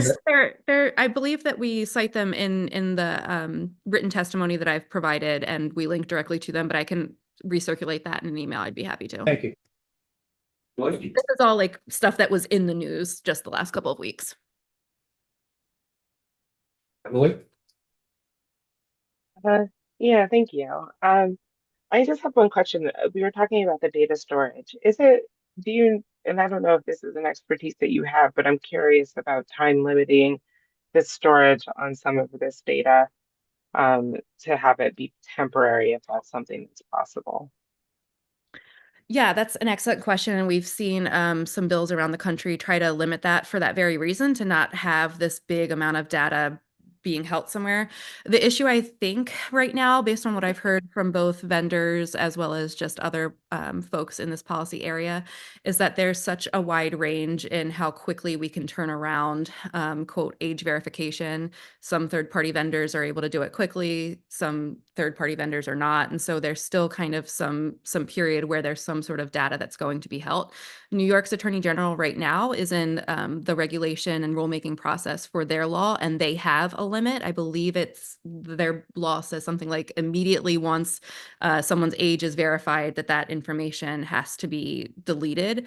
The issue there is that there's the buffer between someone sending in something or you take the selfie and then that information is held and goes to the third-party vendor who then has to verify it.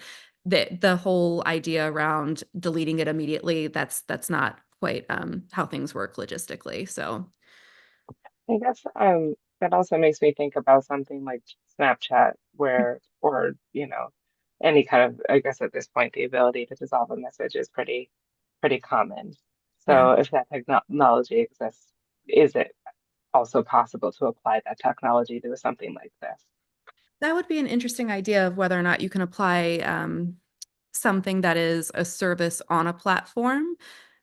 I would think not. There's nothing that's being analyzed in, for example, sending a Snapchat message that's eventually deleted. That's an automatic deletion. There's no back end where there's someone or an algorithm or something making a decision based on those messages, unlike age verification, where there would be a decision made and that information and data would be analyzed versus a message that's sent and not, it's just automatically deleted, if that makes sense.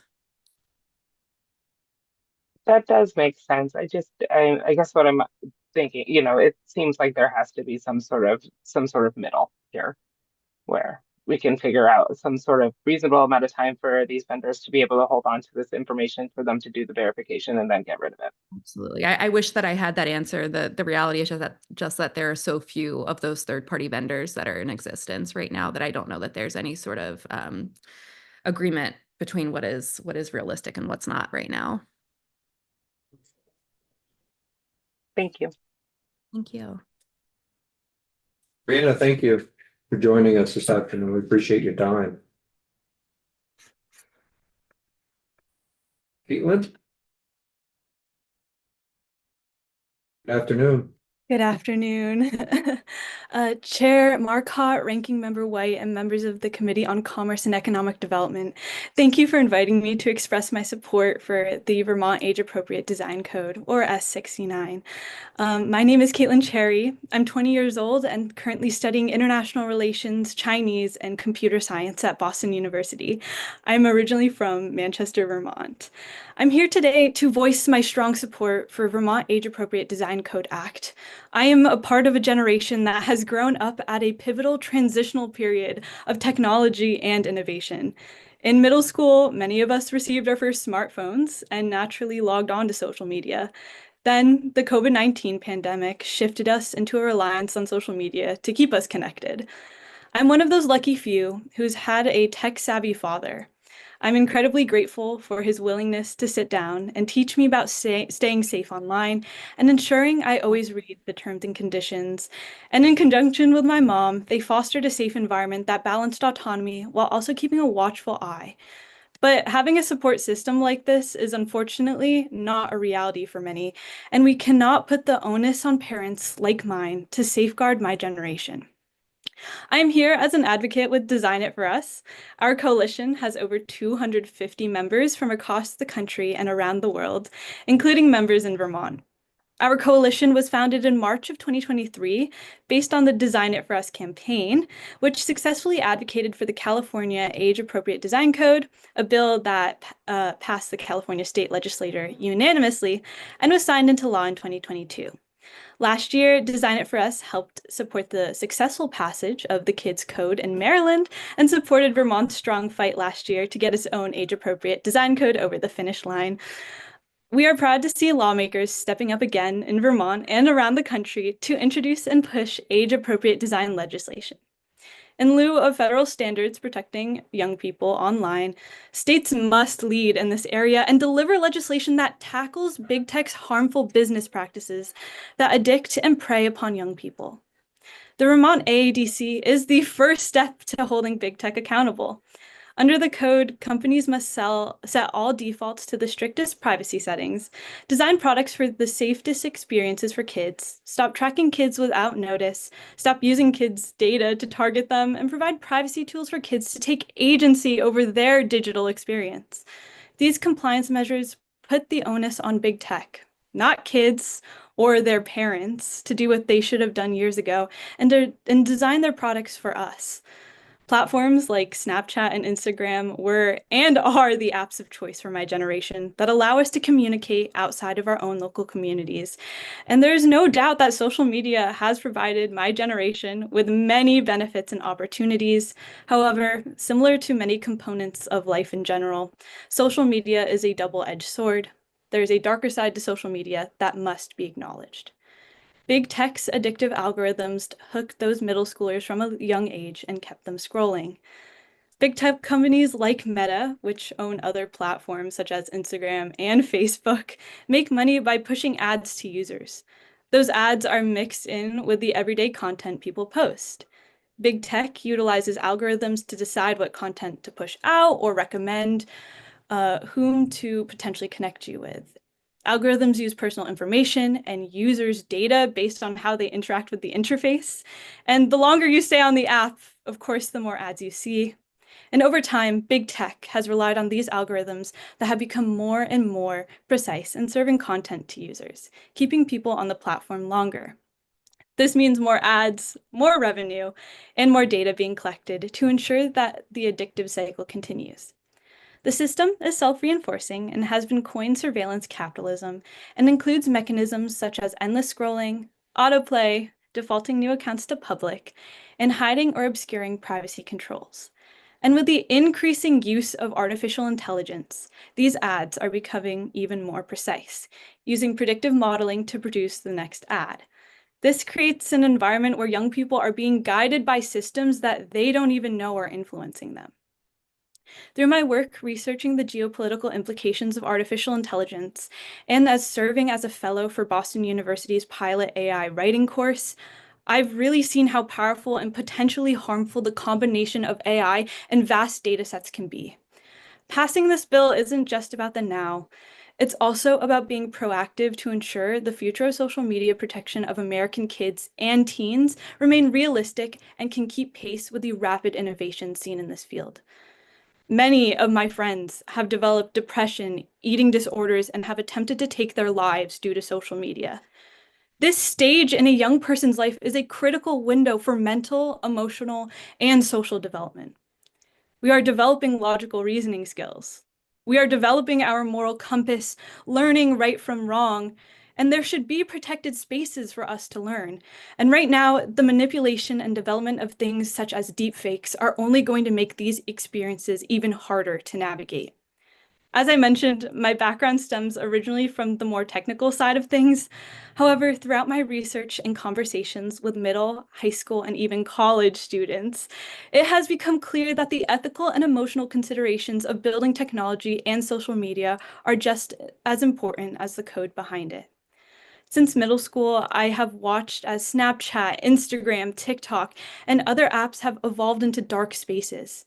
Yes, they've connected me to friends and fostered community, yet at the same time, I have watched as peers, regardless of gender, develop anxiety, depression, and body image concerns in part or in full due to the content they were repeatedly fed on social media.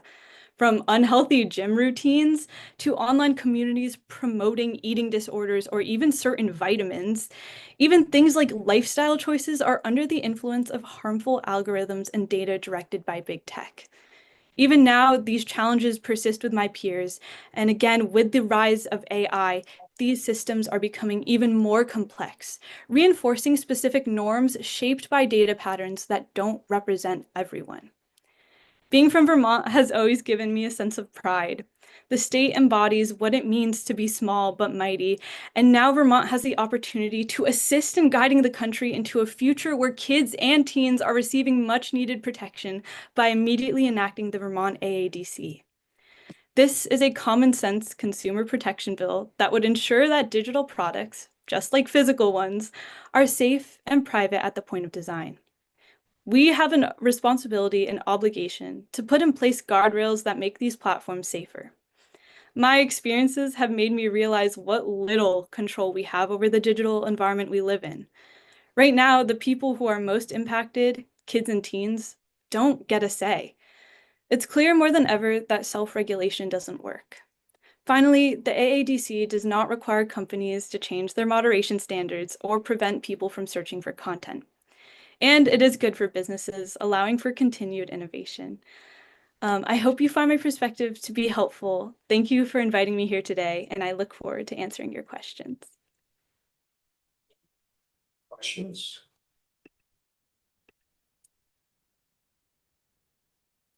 Caitlin, thank you very much for joining us this afternoon. Yeah, of course. That Thank one, you. John? One brief comment. We have one. I just wanted to mention, I work for Regional Planning Commission in the part of the state that you're from, and I think you and I had a conversation at a career day about, I was trying to pitch you on regional planning, which you already had plans for international relations at BU. So it's nice to see you again. Oh, I remember that conversation. Jim, yeah. I was reading this like, oh my gosh, we talked. Anyways, thank you for coming by. Of course, thank you. Any other questions? Thank you very much. Is it Gaia? Yeah, Gaia? Good afternoon. Thank you for joining us. Good afternoon. I'm Gaia Bernstein. I'm a law professor and co-director of the Institute for Privacy Protection and the Gibbons Institute of Law, Science and Technology at Seton Hall Law School. I'm also the author of the book Unwired: Gaining Control Over Addictive Technologies. My legal scholarship focuses on addictive technology platforms and the regulation of social media. Thank you for having me testify before you. In the last year, an important movement emerged. It is both a grassroots movement of parents and a legal political movement. This movement has made significant inroads, protecting kids from compulsive screen use and online harms. As a result, multiple US states and cities, as well as countries, adopted laws to ban use of phones in schools. In addition, states across the country, as well as Congress, considered and passed laws to protect kids from online harms, particularly on social media. In my testimony today, I will first discuss the business model, which many technology companies follow, and how it leads them to design their products to addict kids. Second, I'll explain why laws like the Vermont Age-Appropriate Design Code Act can destabilize this business model and protect kids from excessive screen time and other online harms. Third, I'll explain why the tech industry will not self-regulate, but instead tries to shift the blame and responsibility to parents. Finally, I'll talk about why the Vermont Act does not violate the First Amendment. First, the business model. We all know now that we and our kids spend many hours on screens a day. Teens spend an average 8.5 hours on screens. This is not a coincidence, but the result of the business model, which emerged on the internet over 2 decades ago. Tech companies give us products for free. They give us Gmail for free. They give us Instagram for free, but we pay with our time and our data. While most industries rely on physical materials as the resources, the tech industry is different. It uses us as its resource.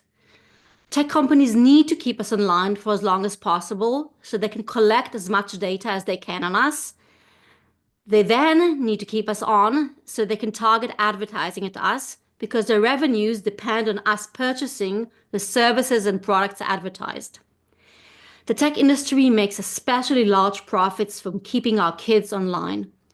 A recent study revealed that social media companies alone make $11 billion a year from revenues derived from minors. To keep us on for as long as possible, the tech industry manipulates our deepest human vulnerabilities. For example, they take away our stopping cues through a design feature called infinite scroll. If you go on Instagram or X, there's never an end to a page. You keep going and going. There's no natural place to stop.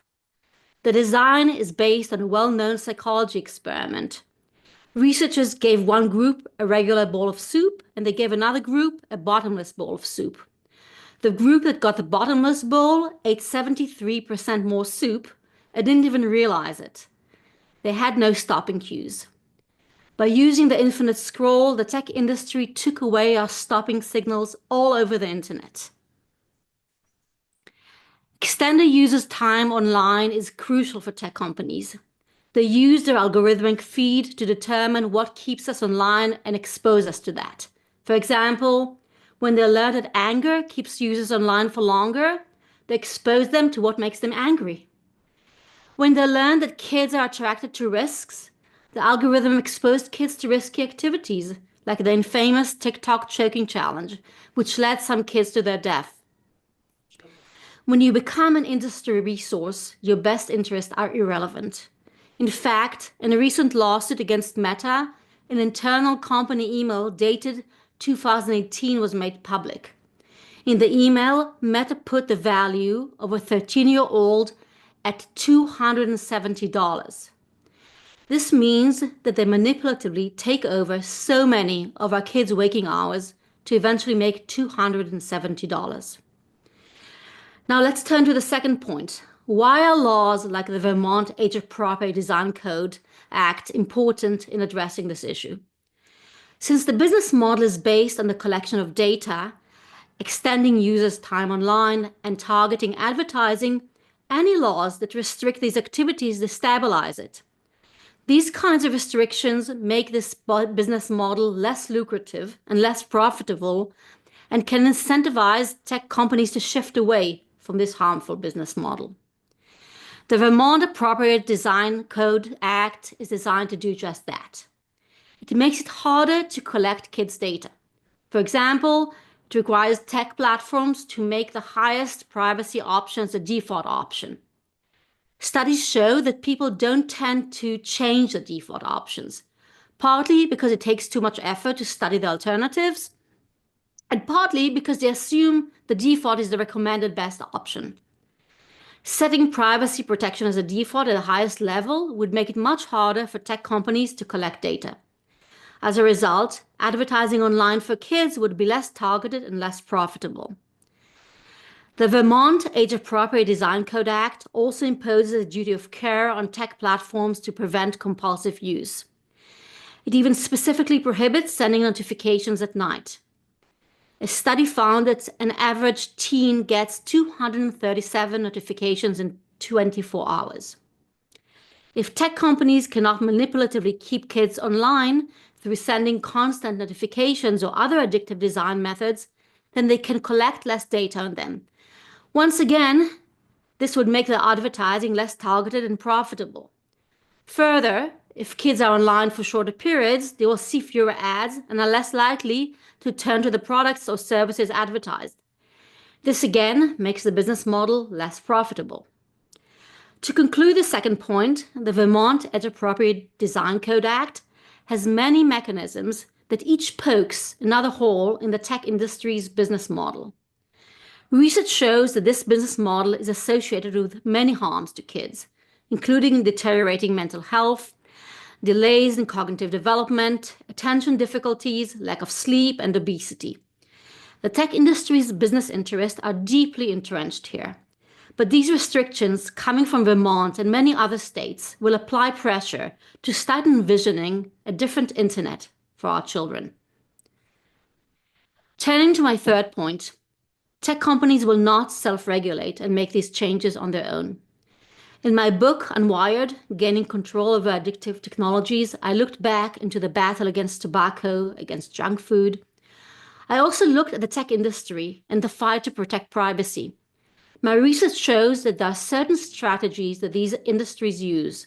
A main one is shifting the responsibility for the harm to their consumers. For example, when smokers sue the tobacco industry, cigarette companies argued that the smokers chose to smoke and therefore they were responsible for their health problems. The tobacco industry also came up with solutions, like the filtered cigarettes, which it advertised as exactly what the doctor prescribed. The technology industry is now implementing this strategy. Tech companies are trying to place the responsibility on us, especially on parents, for the time their kids spend online. They do so by giving parents parental controls. The idea is that if parents have the tools and the kids still spend so much time online, then the parents are to blame. Still, tech companies go even further. While tech companies prefer no regulation at all, if forced to select regulation, they prefer laws that place the sole responsibility on parents by mandating parental control tools. They do so because, once again, this lets them shift the responsibility to parents. But also, as I explain in my new article, Gatekeeping Screen Time, tech companies know that parents cannot alone effectively protect their kids. While parents have done their best using parental controls for years, kids' screen time just keeps trickling up. I want to emphasize here that the Vermont Age-Appropriate Design Code Act does not fall prey to this tactic. It does something important. It keeps the responsibility to protect kids where it belongs, with the tech industry. In the last part of my comments, I want to briefly address the First Amendment challenges. As you know, the technology industry challenged different laws designed to protect kids online on First Amendment grounds. This is not surprising. In recent years, corporations exceedingly use the First Amendment as a legal sword to avoid regulation. But we must remember that the First Amendment was crafted to protect freedom of speech, not abusive designs. Laws that restrict tech companies' design do not regulate speech or content. They are in essence a set of safety regulations, like those regulating the paint on kids' toys. For example, going back to the infinite scroll, regulating a design feature that does not let you ever get to the end of the page does not burden expressive speech. The tech industry's argument that laws regulating harm to kids violate the First Amendment is out of line with deeply embedded legal traditions. States have always used the police power to protect kids' health and well-being. If states cannot do so, they will no longer be able to prohibit kids from gambling, from buying cigarettes, from vaping. I would like to end on a personal note, taking off my law professor hat for a moment. I'm also the mother of 3 kids who were born into an era of online connectivity, smartphones, and social media. My kids' generation has been in front of screens for over a decade, plus a pandemic, and they're paying the price for this. We need to act fast. In the last year, we saw significant progress as well as setbacks, as the tech industry fought back to avoid regulation. We've also learned a lot. We learned which laws that protect kids can pass First Amendment scrutiny. And importantly, we've learned that this is a bipartisan cause because all parents care about their children. Eventually, Congress may pass a federal law, as it nearly did last year, when the Senate passed the Kids Online Safety Act, KOSA, with an overwhelming 91-3 majority. But until this happens, we do not have the luxury of waiting any longer. By enacting the Vermont Age-Appropriate Design Code, Vermont can be an integral part of this movement and act now to protect the current generation of kids who've been sitting in front of their screens for far too long. Thank you. Thank you, Professor. Any questions? No? Thanks very much, Dr. Bernstein. One of the questions I had was actually about that First Amendment element. And I know you sort of addressed those remarks briefly. I was hoping if you could be a little less brief about the First Amendment argument. And, there was some connection to, elsewhere to paint and, kids' toys and police powers. I'd just like to have a little more of your thoughts on that matter, please. Well, the First Amendment is there to protect content. And what we're looking at is design. Whether you look at the infinite scroll or sending notifications at all hours, or when you have the autoplay, for example, when one video chases another, or when you have algorithms which basically just maximize how much time people will spend online. This is the goal of the design. This is not about content. This is about protecting kids from safety. It's not about what content will be preferred, but what the technology companies are doing are basically creating design features that will make sure kids stay online for as long as possible, no matter what the content is. And that's what the regulations are doing. The Vermont Act very carefully stays away from regulating any content. It really focuses at the design. So we can feel some confidence that if content is searchable, as it would have been previously, we're on some solid footing. I believe that the Vermont Age-Appropriate Design Code is extremely well drafted, and I think that it would sustain First Amendment scrutiny. I think for two reasons. First of all, actually to add, so first of all, I don't think this would amount to speech at all, because I don't think this is speech, this is not content. But even if somebody would be able to make some kind of argument that this is about speech, I think this is what we call content neutral speech, which gets what we call intermediate scrutiny, not high scrutiny. And since Vermont has a very important state goal it's promoting, protecting kids, and these regulations do not differentiate between type of speech, I cannot see how it would not withstand scrutiny. Thank you. Questions? Great. Professor, thank you for joining us this afternoon. Thank you so much for having me. Ravi? Good afternoon. Afternoon, everyone. Yes, so I'm Ravi Iyer. I'm here to testify on behalf of the Age-Appropriate Design Code. I'm here on two capacities. So one, I work with Jonathan Haidt, the writer of The Anxious Generation, for about 15 years. And I'm also a former Meta employee. So I worked with John before he became interested in social media, and then strangely our paths have crossed. So, and at Meta, I worked a lot on these how do we design the platform to be safer? I started off working on moderation issues. Honestly, it was just less effective. You'll get into never endless debates about what speech to allow or not allow. And the best ways, the things that we ended up doing were things like that are included in the bill, things like better privacy defaults, removing these engagement-based incentives and helping people have more control over their experiences online. So I've submitted a letter previously from John Haidt in support of this. I'm happy to do that again. I think that, I left Meta about 3 years ago. Since then, I've been working across jurisdictions on these efforts. I can say from experience, just to answer the question that was just asked, that a lot of these design practices are not about speech. They're not a company trying to express something. So I worked within the newsfeed team at Meta. The company was not trying to express any point of view, and oftentimes the algorithms we had would recommend content that was against our policies, because we were optimizing for engagement, and then we would have moderation policies that would pull it back, right? So the engagement-based part of an algorithm is not speech. It's actually it's designed to have people spend more time on the platform. And that's, I was also involved in the 976 decision in California, where the court did find, that these things are separable. Both there are parts of algorithms that are about the speech you want to promote or not promote, and that is constitutionally protected. And then there are parts of algorithms that are about engagement, keeping people on the platform more, and those are not constitutionally protected.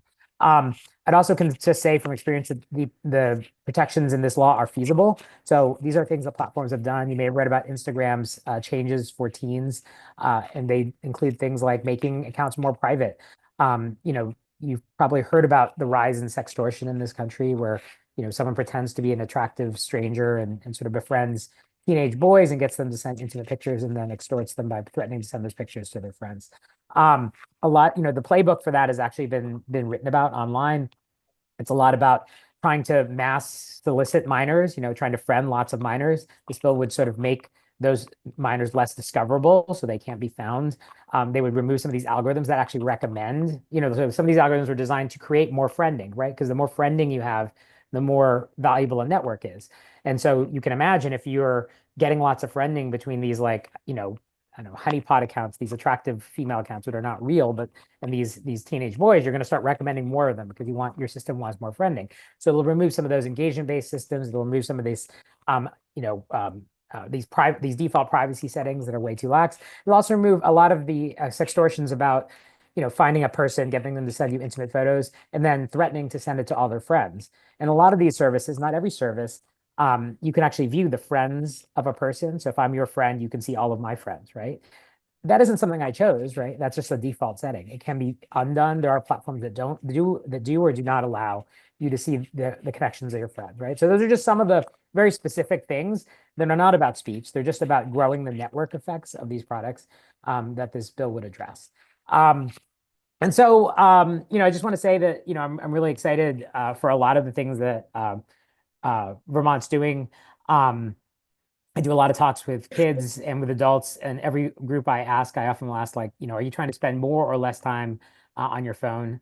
I'm sure most people here are probably trying to spend less time on their phone. It may not surprise you to know that most kids are also trying to spend less time on their phone. But the phone is kind of working against them. It's full of apps that are trying to get them to spend more time. And I think, as an adult, it's reasonable that I have to make that decision for myself. But I think we have to help our kids. We know that kids are still developing their ability to self-control, right? Like, I have 3 kids myself. I don't let them order whatever they want at a restaurant. I know they will make bad choices. And, I know that I have to help them.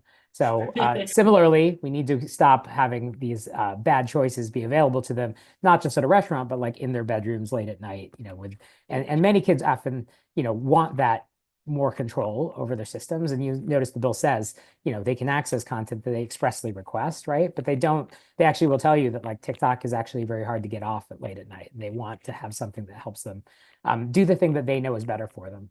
So I'm excited, I'm excited for the phone free school stuff that you guys are doing, because, I think kids need a break at school. I'm excited for the age appropriate design code stuff, and, happy to answer any questions, about the specifics. But, I know from experience that these things are feasible. They're not about speech, and they will protect a lot of kids. Thank you. Thank you. Questions?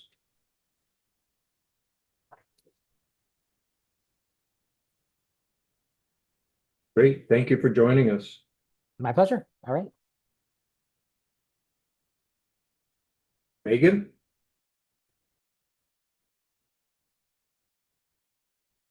Neither one of them.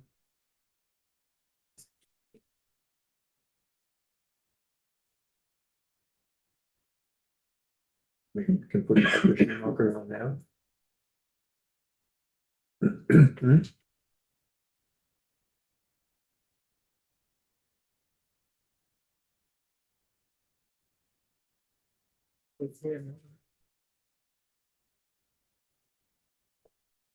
Right.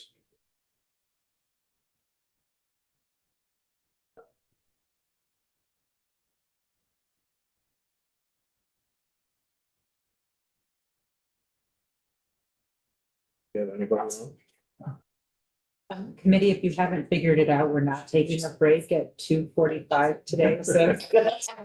What? You need to take a break. You need to take a break. Go ahead. Just don't do it in mass.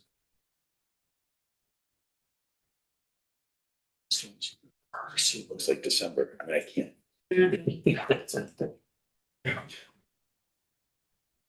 It's Charlie Brown stuff. It is. The eastbound side of the pass at Killington was totally shut down when I came through this morning. And you see everybody going west. It was easy. Amazing. There's Megan. There's Megan Stone. And Megan Stone. It's not looking any better tomorrow. At least we won't get. You go first. There was another Megan before me, so I'm not sure if you were calling for her or for me. Heidi is up. We're gonna have Dr. Schumacher on and then we'll go to you, Megan. Thank you.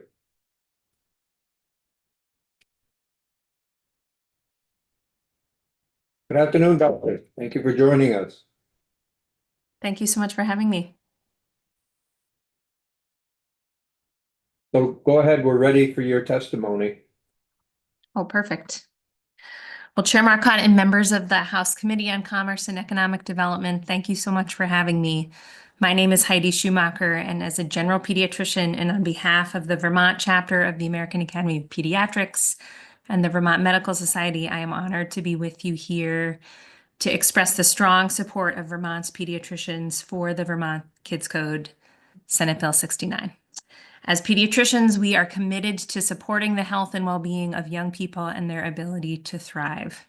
It is for this reason that the Vermont chapter of the American Academy of Pediatrics and the Vermont Medical Society support the common sense measures in the Vermont Kids Code to implement privacy by default and safety by design protections for kids as they interact with their peers and the world online. As your committee is well aware, in the year 2025, children and adolescents live in an increasingly digital world. In the 2021 Youth Risk Behavior Survey, 73% of Vermont's high schoolers and 57% of Vermont's middle schoolers reported spending 3 hours or more a day on screens, including social media. And even for younger age groups, digital media is omnipresent, and use of algorithm-driven apps can have risks. I will never forget a few years ago when I set my then 4-year-old son up to watch a Thomas the Tank Engine video on YouTube while I prepared dinner on the other side of the room. We had set up the age restrictions per the app's instructions to ensure that if that video ended, only other age-appropriate content would be available to him. And yet a few minutes later, I heard inappropriate language blaring from that screen. Adult content had broken through YouTube's age filter and was beaming into my 4-year-old's very wide eyes.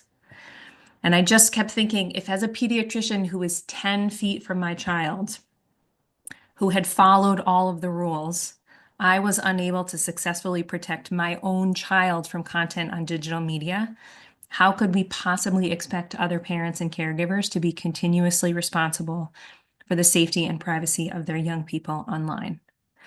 There is no doubt that social media can and does play a positive role in the lives of many young people, expanding their social networks and allowing especially marginalized youth to find powerful, positive connection beyond their immediate community. I think that's especially real for us here in Vermont with some of our rural communities.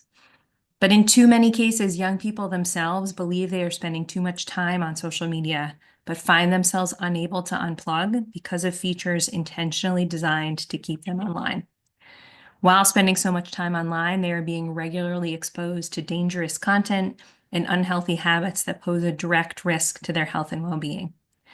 In the 2021 Youth Risk Behavior Survey, 29% of Vermont's middle schoolers and 17% of Vermont's high schoolers reported being bullied online, with significantly higher rates among females in both age groups. Such bullying, we know, is directly correlated with higher rates of depression, anxiety, and suicidal intent. And nationally, we know that 25% of 9 to 17-year-olds report having had an online sexually explicit interaction. Now, much of the motivation of social media platforms and their design, which intentionally facilitates prolonged use, is financial. Social media companies collectively made over $11 billion, that's $11 billion, in the United States advertising revenue from minors in 2022, according to a study from the Harvard Chan School of Public Health. Our kids deserve better. The Vermont Kids Code would put common sense measures in place to improve young people's digital experiences by requiring tech companies to implement privacy by default and safety by design protections for kids online. This means not collecting or selling kids' data, setting high privacy standards by default, and avoiding manipulative design. Government safety measures are already in place for other everyday items like vehicles and car seats, and we should use similar logic when supporting safety in young people's digital lives. So in summary, the Vermont Medical Society and the Vermont chapter of the American Academy of Pediatrics urges your positive vote on this Vermont Kids Code bill. Our children's online safety and well-being depend on it. Thank you so much and happy to take questions. Thank you, Doctor. Questions, committee?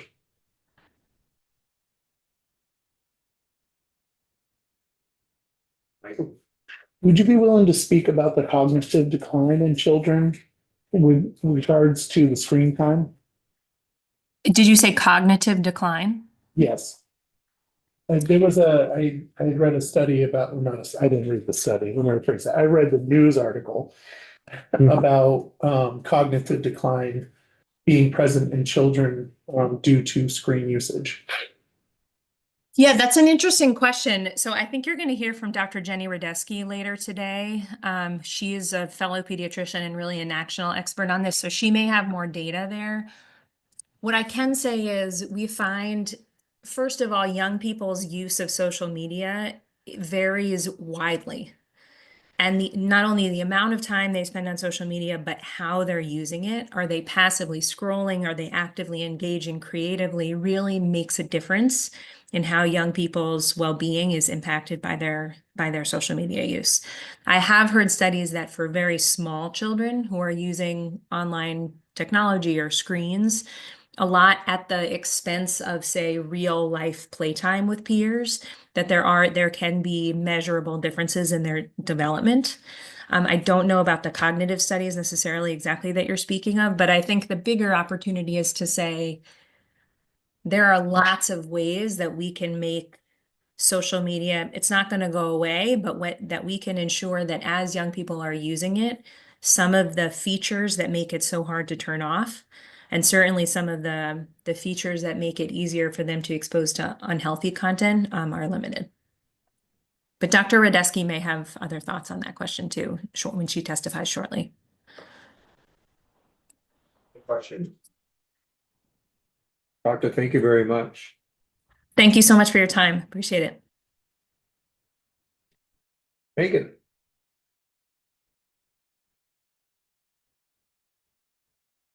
Good afternoon. Good afternoon. Thank you for the opportunity to speak today. I'm Megan Stokes. I serve as the State Policy Director for the Computer and Communications Industry Association, CCIA. We are an international not-for-profit tech trade association whose member companies could be impacted by this proposal. We have some concerns around Senate Bill 69. The bill has many vaguely defined obligations for businesses, leaving them unable to know whether they would be violating the law. The scope of covered businesses who would be bound by the minimum duty of care is overly broad. For instance, the law defines covered businesses as businesses whose online products, services, or features are reasonably likely to be accessed by a minor. Moreover, a business that knew or should have known that at least 2% of the audience of the online service, product, or feature includes minors 2 through 17 years of age would be subject to this law. There's no definitive criteria for determining whether a business should have known this information.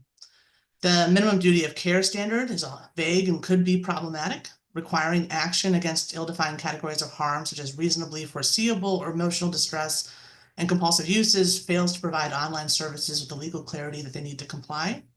It incentivizes overbroad filtering or restrictions on content and features that could limit important access to information, the ability to build community, and freedom of expression. Regarding features, there can be unintended consequences to something as simple as disabling notifications. This may stop a user from receiving fraud alerts or delivery notifications that they would need to go throughout their day and be aware of important things such as like a weather alert. So maybe a carve out for that would be helpful. The terms covered minor and known adult extend not only to consumers a business knows to be minors or adults, but also those labeled as a minor pursuant to age assurance methods and rules adopted by the Attorney General, with no guidance as to what assurance methods the Attorney General might use. Due to the nuanced ways in which children under the age of 18 use the internet, it's imperative to appropriately tailor such treatments to respective age groups. For example, a 16-year-old is conducting research for a school project.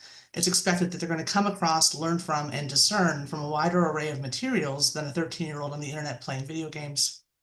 We would suggest changing the definition of minor to a user under the age of 13 to align with the federal Children's Online Privacy Protection Act standard. The lack of narrowly tailored definitions could incentivize businesses to simply prohibit minors from using digital services rather than face potential legal action and hefty fines for non-compliance. The First Amendment, including the right to access information, is applicable to teens. Moreover, requiring businesses to deny access to social networking sites or other online resources may also unintentionally restrict children's ability to access and connect with like-minded individuals and communities. To ensure compliance, businesses would need to determine the age of all users to ensure that they can adhere to that regulations regarding minors. This would in turn require using possibly invasive age verification methods or it could be the age estimation. We do want to acknowledge that the bill does not directly require age verification, but the definitions and policy itself are so vague that the sites might have no choice but to implement some form of age verification to ensure compliance. There's no perfect method of age determination, and the more data a method collects, the greater risk it could pose to consumers and small business sustainability. Smaller companies may not be able to sustain their business if forced to implement costly age verification or assurance methods, and highly accurate age assurance methods may depend upon collection of new personal data, such as facial imagery or government-issued IDs. Additionally, age verification or determination software does not process all populations with equal accuracy. The National Institute of Standards and Technology recently published a report evaluating 6 software-based age estimation and age verification tools that estimate a person's age based on physical characteristics evident in a photo of their face. The report noted that the facial age estimation accuracy is strongly influenced by algorithm, sex, image quality, region of birth, the age itself, and interactions between those factors, with false positive rates varying across demographics, generally being higher in women than in men. CCIA encourages lawmakers to consider the current technological limitations in providing reliably accurate age estimation tools across all demographic groups. We are also concerned that this measure may be premature, as recent state legislation that would implement online age verification or estimation measures is currently facing numerous constitutional challenges. In Arkansas, a federal judge recently invalidated a similar law for being both a content-based restriction on speech that is not narrowly tailored to serve a compelling government interest and unconstitutionally vague in violation of the 14th Amendment. Numerous other federal judges have placed laws on hold until challenges can be fully reviewed, including in California, Mississippi, Ohio, Tennessee, Texas, and Utah. In California, for instance, the Ninth Circuit recently issued a temporary stay against a state age-appropriate design code law with many similar or equivalent provisions after the district court found the law to be content-based on its face and is likely to fail strict scrutiny. CCIA anticipates that these forthcoming rulings may clarify which age determination requirements are constitutionally permissible. CCIA therefore recommends that lawmakers permit this issue to be more fully examined by the judiciary before burdening businesses with legislation that risks being invalidated and passing on expensive litigation costs to Vermont taxpayers. We appreciate the committee's consideration of these comments. We respectfully submit our opposition to this measure. Quick question. Thank you, Megan. There was some reference to a NIST study on facial recognition. I was wondering, was that study about facial recognition among children or young people? Was it about adults? Was it about who was the subject of the study? Sure. I'm speaking too quickly. A variety of different ages. I can send this study out. They were looking at those who were in different age groups in their 20s, the teens, 30s, et cetera. I'd be happy to share that with the committee. Yes. Yeah, it is linked helpfully but I was just curious, as I start scrolling through it and I'm seeing adult faces, I was wondering, was it looking at kids? I believe that it was, because they also did mention about the issue they were having with some folks who were in their later teens being classified as older than they were or younger than they were. So I can double check. It's been a while since I looked at the full study. Appreciate it.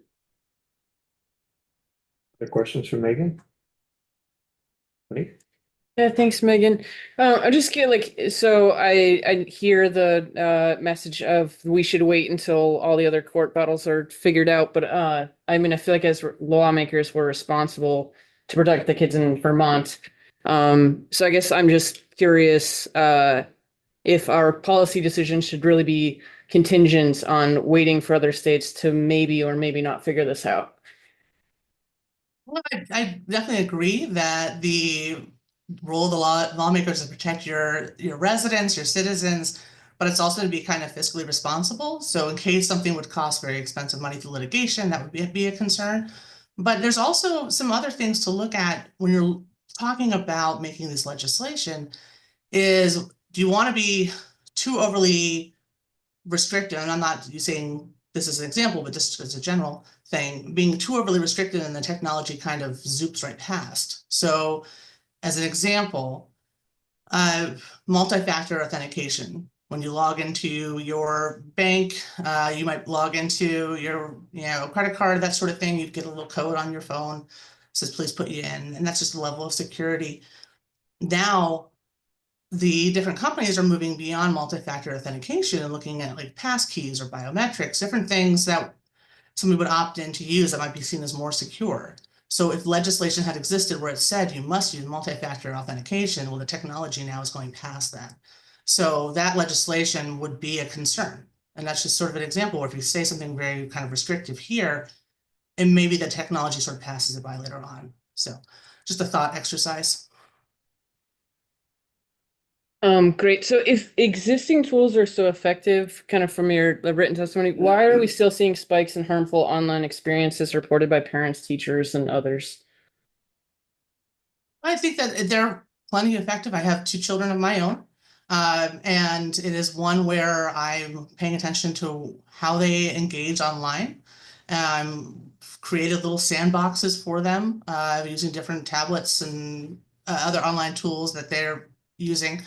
But it is one of those where it keeps changing, keeps evolving. So it's one of those things where in a few months, what's going to be offered is probably going to be even better. So I'm excited to see what happens going forward.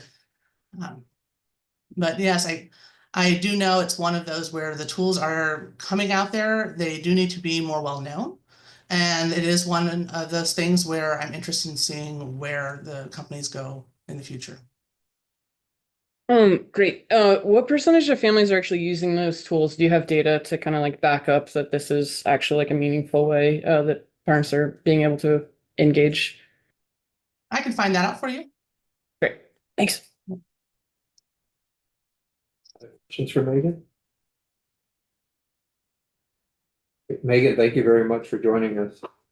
Thank you all very much. Have a good day. You too. Megan, welcome. Hello. Thank you for having me. Thanks for joining. My name's Megan Iorio. I'm senior counsel at EPIC, Electronic Privacy Information Center. And thank you for the committee for inviting me to testify in support of the Vermont Age-Appropriate Design Code. The Electronic Privacy Information Center is an independent nonprofit research organization founded 30 years ago to protect privacy, freedom of expression, and democratic values in the information age. I lead EPIC's platform governance and accountability work. My colleagues have been very busy over the last few years filing amicus briefs in support of states defending their reasonable platform regulations from tech industry's overbroad First Amendment attacks. So I can offer the committee some insight into the constitutionality of the Vermont Age-Appropriate Design Code. So first off, it's important to distinguish online censorship laws from reasonable regulations of abusive data and design practices. Industry representatives conflate the two because they don't want to be regulated. Censorship laws pose a real threat to free expression online. EPIC opposes such laws. In fact, we were an organizational plaintiff in Reno v. ACLU and Ashcroft v. ACLU, which were two of the foundational Supreme Court cases that struck down online censorship laws, and in the process recognized that First Amendment protections apply online. But we also recognize that tech companies' abusive business practices threaten the privacy and safety of everyone online, especially kids. So companies collect massive amounts of data about kids by surveilling them, and then use this information against them to manipulate them into staying on their platforms longer. The companies employ data design practices borrowed from the gambling industry to keep kids scrolling. They bombard kids with notifications that disrupt play, conversation, schoolwork, and sleep. They're kind of like the modern day robocalls, except even more insidious because they're meant to draw kids' attention back to the company's application. All of these practices undermine kids' autonomy to decide when they want to use an app and how much time they want to spend on it. And also the company can serve kids more ads and generate more revenue. And so even when tech companies know that a data or design practice harms kids, they won't change it if it decreases the time spent on the platform, because that goes to into their pockets. The Vermont Kids Code regulates these abusive data and design practices and makes tech companies take into consideration the impact of their business practices on minors. It does not regulate content, and it's not an online censorship law. Other states, you've heard from industry reps about laws in other states like Texas and Ohio and Utah. Those laws restrict what kids can see online, the content they can see online very clearly. And they also restrict their access to certain websites and social media. These laws have serious First Amendment problems. And because kids have a right to access ideas and for where these ideas are discussed. But nothing in the Vermont Kids Code requires companies to restrict kids' access to websites or to limit the content they see. The industry representatives tell you otherwise, but they won't point to specific provisions of the law that require this. And they kind of make up a straw man law in their heads and attack that law because it's easier than attacking the law that's actually the bill that's actually in the, on the page. The duty of care, for example, it targets data and design practices that cause compulsive use, emotional distress, or discrimination. The provision explicitly says that it doesn't apply to any harm stemming from content. Like, how much clearer can the law be that it doesn't require companies to limit access to content? The Vermont Kids Code also doesn't require age verification, either implicitly or explicitly. The industry purposefully conflates age assurance requirements, like the one in this law, or age assurance provisions, like the one in this law, with age verification, because they have stronger arguments against age verification. Age verification typically involves determining to a high degree of certainty that a person is a certain age. So it often involves collecting some sensitive information, identifying information like a driver's license or other kind of ID. Age assurance doesn't require it. It's much broader, and there are a lot of mechanisms that can be used to estimate a person's age. You've heard about biometric methods, but there are other things like how old how long the person has had an account on the platform. That's one way that a company might be able to estimate the age of the user. And companies like Google and Meta and TikTok are either developing or have already developed age estimation systems that estimate the age of users on their platforms using data that they already collect. And if you were to ask representatives from those companies whether those age assurance systems require the company to identify users or invade their privacy, they're going to say no. And so it's one way that the arguments from the industry are pretty disingenuous.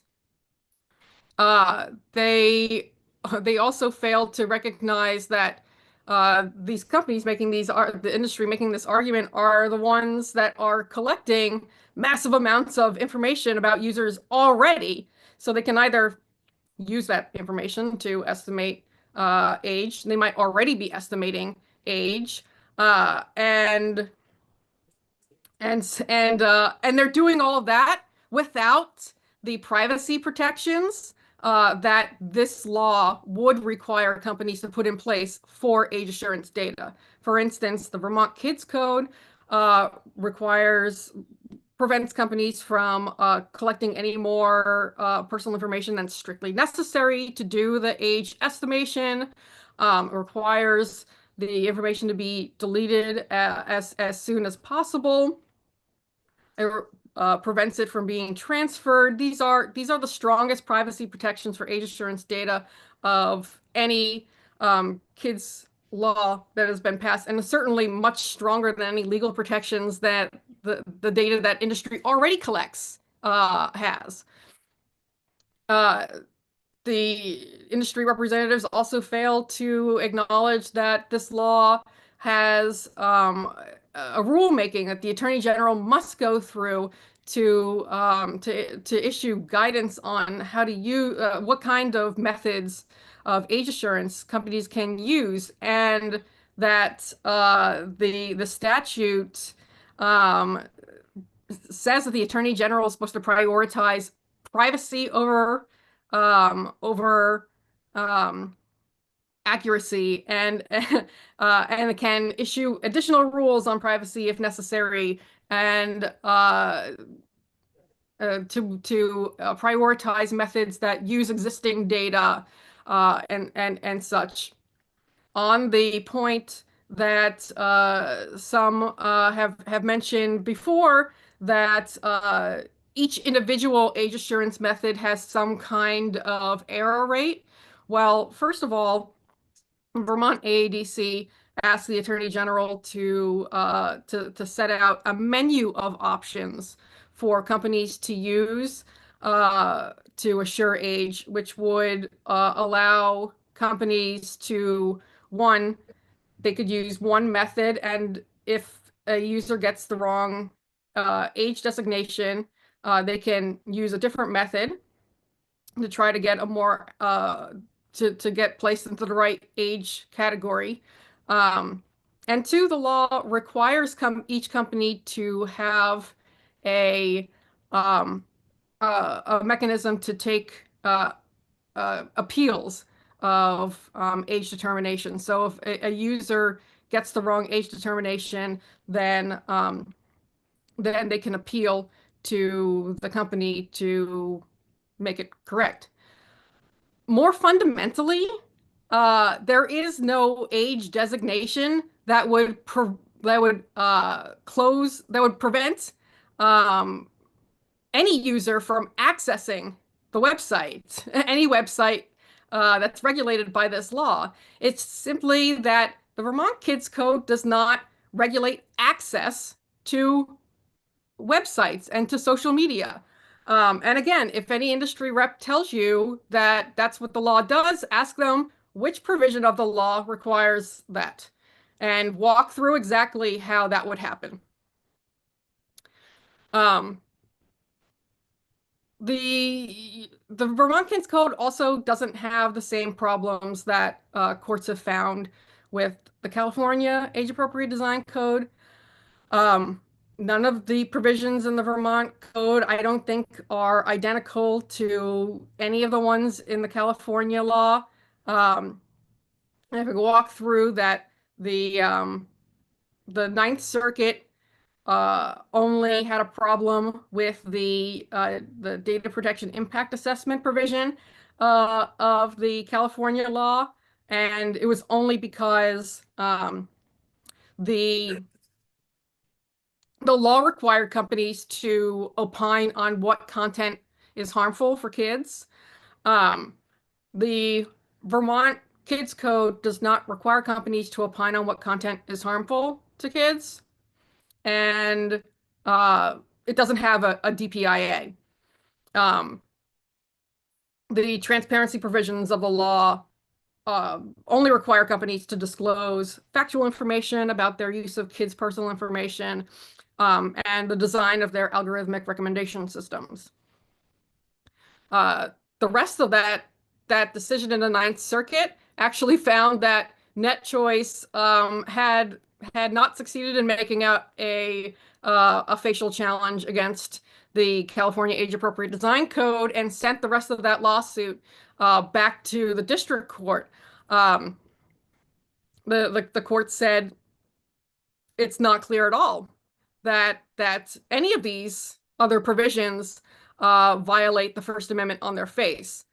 NetChoice went back to the district court, by the way, and barely changed their lawsuit at all.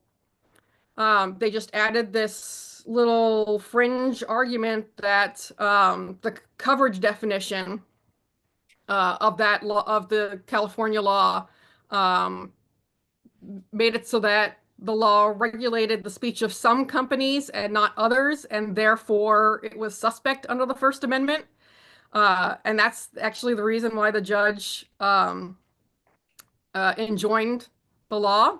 It wasn't because of the specific provisions, except for the age. It's somewhat complicated, but I won't get too much into it, except that the district court judge in that case is one judge. It's a fringe view of the First Amendment that she rested on, and she has been reversed. She was reversed before because she didn't go through the proper facial challenge standard, and she failed to do that again this time around. The AG is going to appeal that decision, and my bet is she gets reversed again. So I wouldn't put too much value in that latest decision enjoining the California Age Appropriate Design Code. What I would put a little bit more emphasis on is a decision that industry failed to mention at all today, and that's a decision in another district court in California that found that it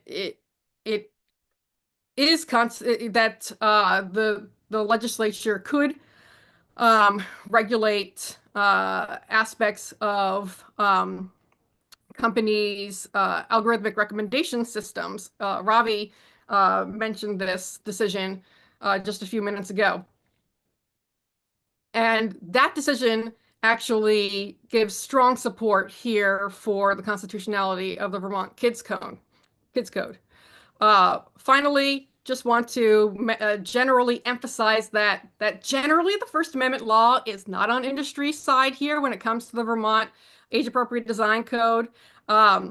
Some have bandied about the Moody v. NetChoice decision. It does not say what industry says it says. It actually says that industry has to meet a high bar to bring a successful facial challenge. And it only recognized that laws that force companies to carry content that violate their policies would likely implicate the First Amendment. They explicitly recognize that algorithms that just crunch users' personal data may not implicate the First Amendment at all.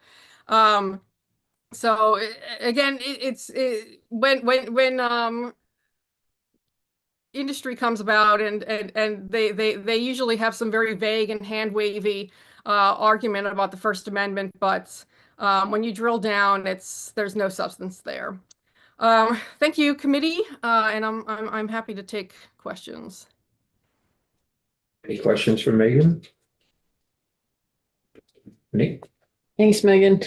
So just to be super, super clear, as far as how Vermont stacks up to the Kids Code stacks up to existing court laws that have been challenged in courts, Vermont is significantly different and accounts for court cases in your mind. Correct. Thanks. You have a question? One more. In addition to that, from your reading of the law, Vermont veers away from content moderation and focuses on product safety, product design features. And so that shouldn't get into the First Amendment kind of realm of issues that other states have seen. Correct. The Vermont Kids Code does not regulate content moderation in any way. And I dare anybody who says otherwise to point to a specific provision and how it does so. Last one. Last one. I know. Megan, just and then on age verification, this bill does not get into age verification. From your reading of it, focused on age estimation, age assurance, not collecting more data than companies already most likely have. Yeah, it specifically directs the Attorney General to issue rules and to prioritize methods that would use companies' existing data. First of all, in that rulemaking process, companies would be able to submit information about what's feasible on their end. But from what we know, most of a large portion of the companies that are regulated by this law would likely be able to do at least a first pass at estimating users' age with data that they already have. Okay, thank you. Any other questions? Megan, thank you for joining us this afternoon. Thank you. Dr. Rudetsky. Good afternoon. Hi, can you hear me okay? We can. Hello. All right. Well, thank you so much for having me this afternoon. I'm Jenny Rudetsky. I'm a developmental behavioral pediatrician at the University of Michigan, where I'm an associate professor and I'm a researcher. I run an NIH-funded lab and we examine mobile and interactive media used by children and their parents, family relationships, child social, emotional development, and mental health. And I specifically focus on some of the digital designs that try to make money off of children's media experiences through things like ads or trying to get them to make purchases, data collection, or prolonging their use. My other roles include I'm a co-medical director of the American Academy of Pediatrics Center of Excellence on Social Media and Youth Mental Health. For the past 9 months, I've also been serving the U.S. Federal Trade Commission as a behavioral expert. I want to make clear my testimony today reflects my expertise as a researcher and clinician, not the University of Michigan, American Academy of Pediatrics, or the Federal Trade Commission, or any of the commissioners. So I appreciate the chance to talk today. I'm really going to focus on the importance of product design features that increase risk for children and teens online. So design features are not content. Content is a video or an image or a word that you post online or on a platform. A design feature is a decision made by a tech company when they're creating their product on how a user is going to interact with it. We call it the user interface. It's kind of like what buttons are there, what settings are there.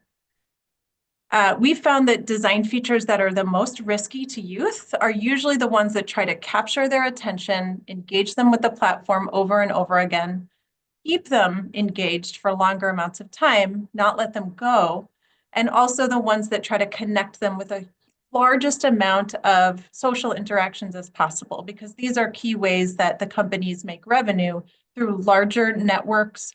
More time online means more ad revenue. So I'm going to describe a few of these in more detail, both in terms of citing research, but also stories from my experience as a clinician. So first, one of the most crucial design features that's really important to child safety is default privacy settings.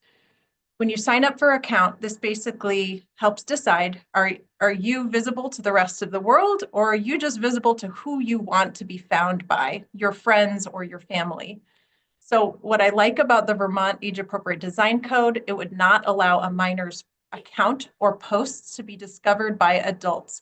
This is really important because a Stanford University study found that this design feature, this recommendation by an algorithm of accounts of minors to adults, is a key way that predators find teens who are creating what's called self-generated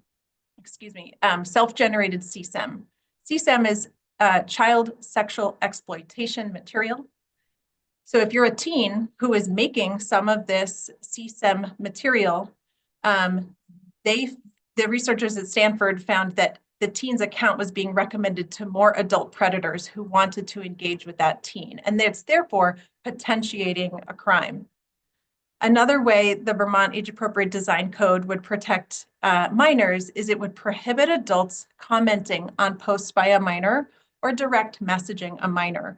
So this would have protected my 14-year-old patient with ADHD who was direct messaged on TikTok a few months ago, and by someone pretending to be a very attractive female who asked for nude pictures after a while, which led to a sexploitation event. Luckily, this teen has a very strong family and pastor who helped him through it, but it was a really stressful event. And he's a 14-year-old impulsive kid, and so really needed more protections on the platform he was using. Well, the whole family was sick with norovirus, by the way, so it was just a terrible event for them. Okay, another design choice that platforms make is how they profile minors using minors' data. Here's the places I'm most worried about this. If you profile a minor, it means you get to know their patterns of what they engage with, who they're friends with, what their networks are, and they can infer things about teens, like, is this teenager lonely? Do they have a small social network size? They seem to be needy in some of their interactions with others. What do they hover over when they're looking at content or ads? I'm worried, as are other advocacy groups, that some teens are being profiled and recommended ads for, say, AI girlfriend chatbots or other things that might exploit their loneliness. Profiling also happens in video games. There's been analysis of patents that describe really sophisticated ways that tech companies can analyze player data, and then they can optimize the type and scheduling of purchase pressure to put on, for example, a teenager while they're playing an online game.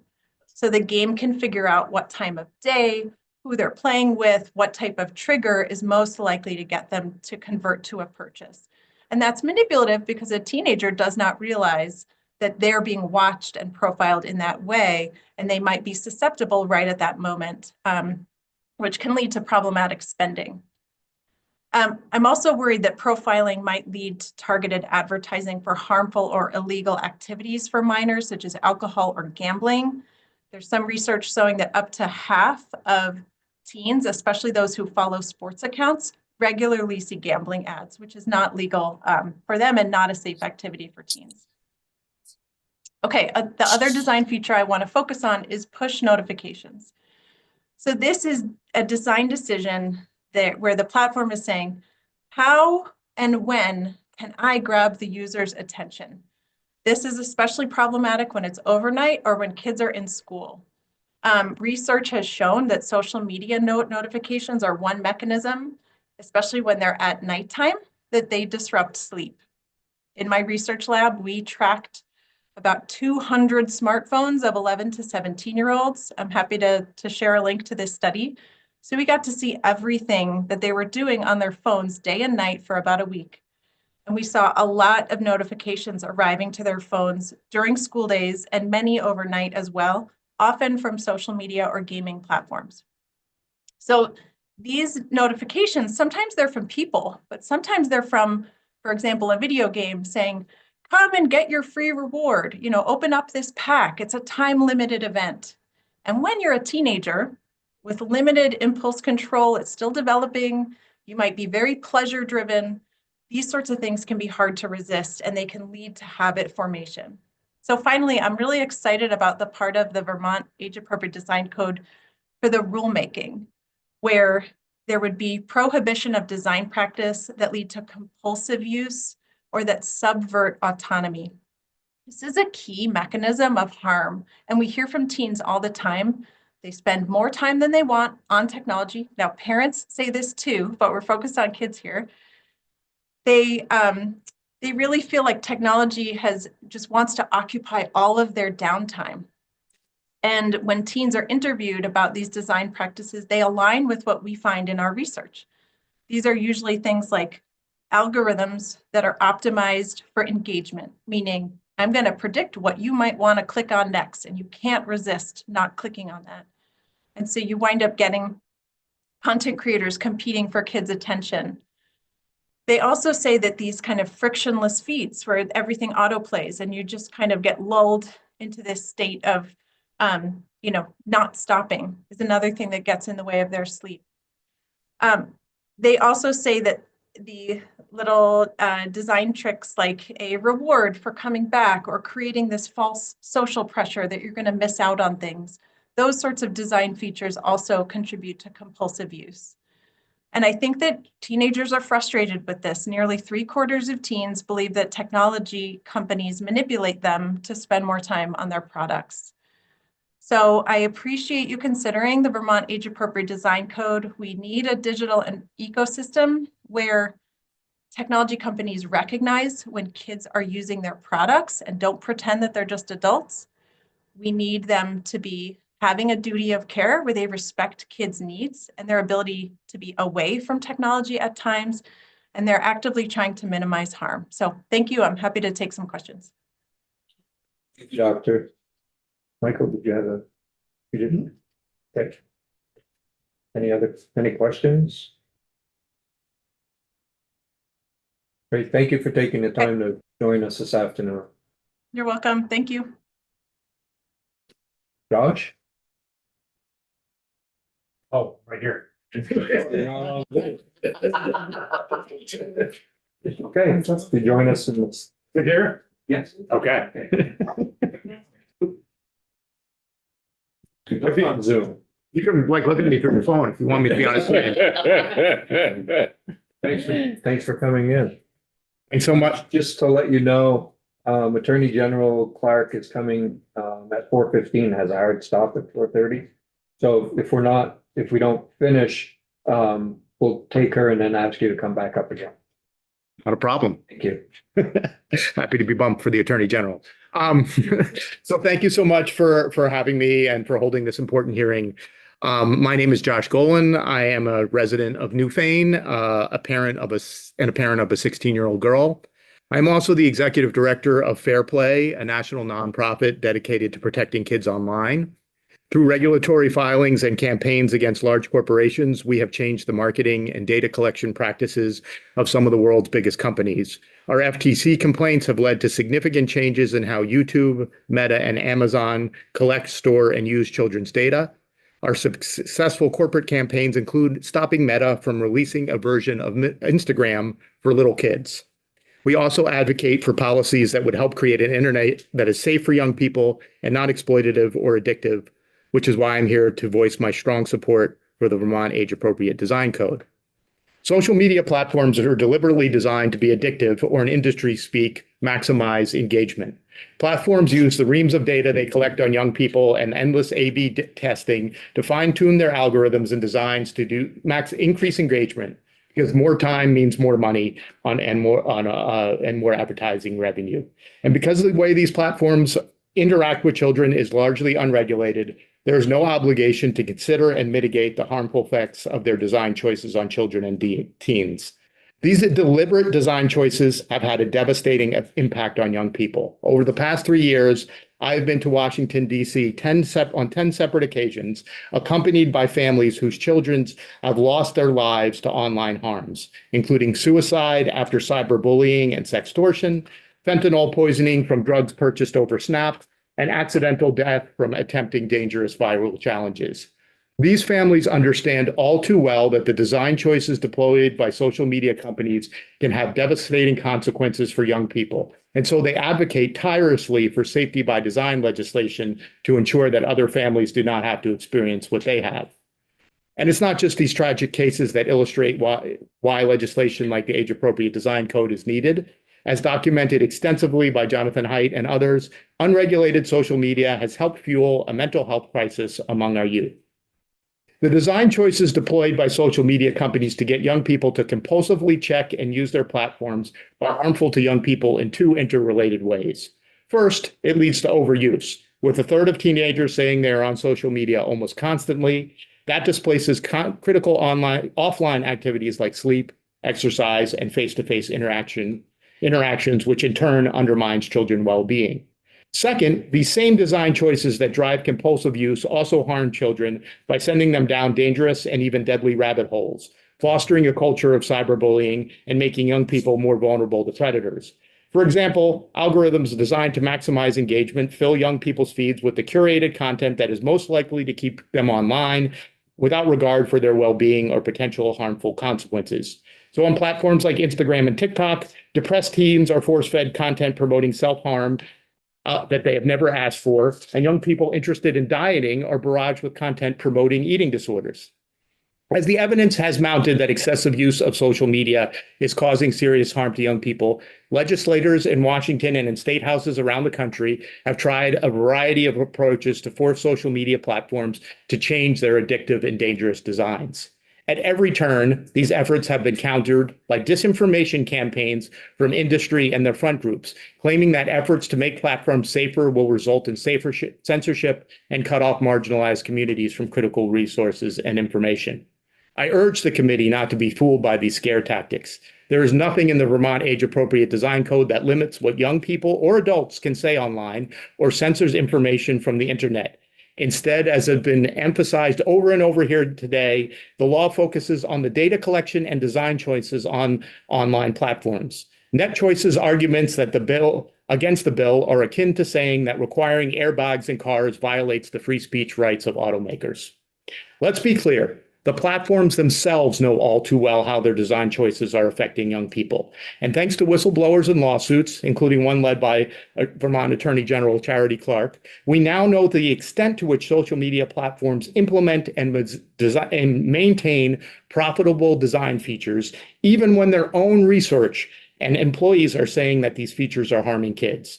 When the age-appropriate design code is law, those same platforms will no longer be able to ignore their own evidence of design-caused harms. For example, Meta conducted internal study that found a link between like counts and constant negative comparisons. Researchers at Meta further link these negative social comparisons to multiple negative well-being outcomes, such as increased loneliness, worse body image, and negative mood. As a result, Meta ran a test program called Project Daisy, in which it hid visible like counts from a subset of users on Instagram. They found that that was effective in reducing users' experience of negative social comparison and had a statistically significant impact on younger users' well-being. Nevertheless, Meta concluded that Project Daisy would hurt user engagement and chose not to implement the program. They chose not to do something that would make kids better off because it would hurt their profits. And to this day, the like feature, visible like feature is still the default on Instagram. Meta has also known for years that its visual camera filters and effects are harmful to young people. One set of filters can stimulate the effects of cosmetic surgery, Botox, and skin enhancements. Extensive academic research has linked these plastic surgery filters to negative mental health impacts, especially for young female users. As a result, several high-ranking employees at Meta advocated for banning the filters from Meta's platforms. Those employees created a reference document for Mark Zuckerberg detailing Meta's consultations with 21 independent experts from around the world who agree that cosmetic surgery filters can have severe mental health impacts on both the individuals using the filters and those viewing those images, and that children are particularly vulnerable. Despite the uniform conclusion of researchers and wide support within the company itself, Mark Zuckerberg personally chose to veto a policy that would have banned the plastic surgery filters on Meta's platforms, stating that there was a clear demand for the filters. And of course, it's not just Meta. TikTok's internal research has also confirmed that beauty filters are associated with harm, stating that such filters have a high potential from a research perspective to lead to negative body image and body dysmorphia symptoms, especially among teen girls. But the platform chose to keep the filters because they know that they significantly increase use of the platform, particularly among the young people most vulnerable to the negative effects. Internal memos from TikTok also reveal that the platform deliberately cultivates addiction. In internal memos, the company admits that its platform is baked into it, compulsive use, and that the TikTok product experience utilizes many coercive design tactics that detract from user agency, such as infinite scroll, constant notifications, and the slot machine effect. TikTok in turn linked this undermining of user agency to increased anxiety, depression, and learned helplessness. Needless to say, the company did not make any significant changes as a result of these findings because doing so would have decreased engagement. In another instance, the company publicly touted a feature that would allow users to reset their algorithm if it was pushing unwanted or harmful content. What they neglected to tell the public was that they intentionally designed this reset button to make it less likely that kids would use it, because helping young people escape rabbit holes is bad for business.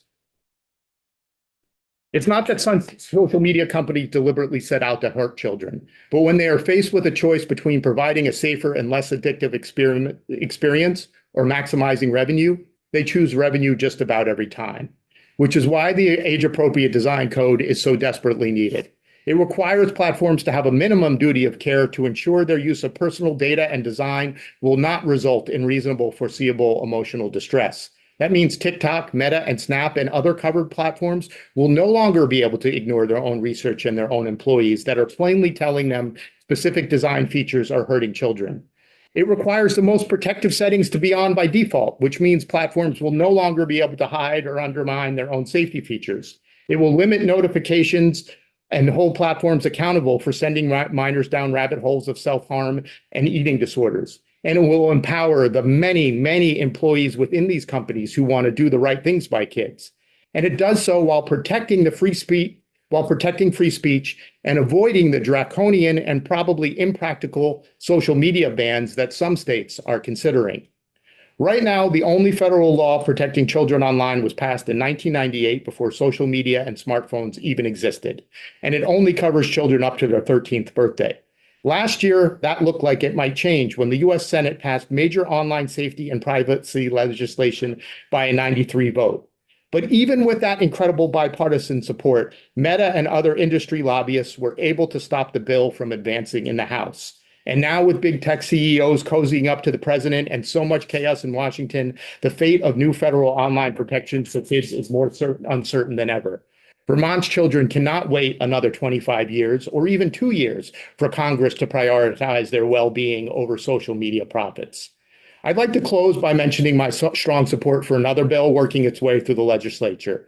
H54 would require all schools in Vermont to adopt a bell-to-bell phone-free policy. The problem of smartphones in schools is an urgent one. The lure of phones and social media create a distraction in classrooms, which impedes learning. Students are not paying attention because of the fear of missing out what's on their phones, and teachers are not free to teach because they're using time to implore students to put their phones away, or in some cases, acting as the phone police. It's also taking away from important socialization that takes place in schools, and hours a day on social media during school hours means hours of exposure to harms like bullying, sexual predators, and content promoting suicide and self-harm, eating disorders, dangerous drugs, and dangerous challenges. A bell-to-bell policy means that students can focus on learning with their in real-life peers. It means that teachers can be teachers and not the phone police. It's no wonder that bell-to-bell phone-free schools are endorsed by both the American Federation of Teachers and the National Education Association, as well as leading experts on adolescent mental health. I know the Attorney General is here, so I'll just close by saying, if you pass both of these bills, Vermont would be the unquestioned leader in protecting kids from the harmful effects of phones and social media. Thank you. Thank you.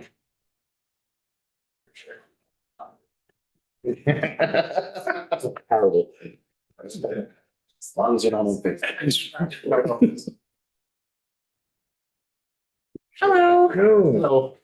Great to see everyone. I'm sorry that I don't have a lot of time today, but it's nice to be here with all of you. I'm here to testify in S69. I'm sorry that I have not been able to listen to testimony of others. So hopefully I'm going to be overlapping but not missing anything. I wanted to acknowledge without reiterating, because I did hear the end of that and it was, I was agreeing with, I was snapping in my head like a beatnik, it was perfect, it was good. But one of the reasons I always want to frame our perspective from the Attorney General's office, one of the reasons why we're so passionate about these issues is because of our work in the data privacy space. And specifically when it comes to social media, we have sued and investigated social media companies.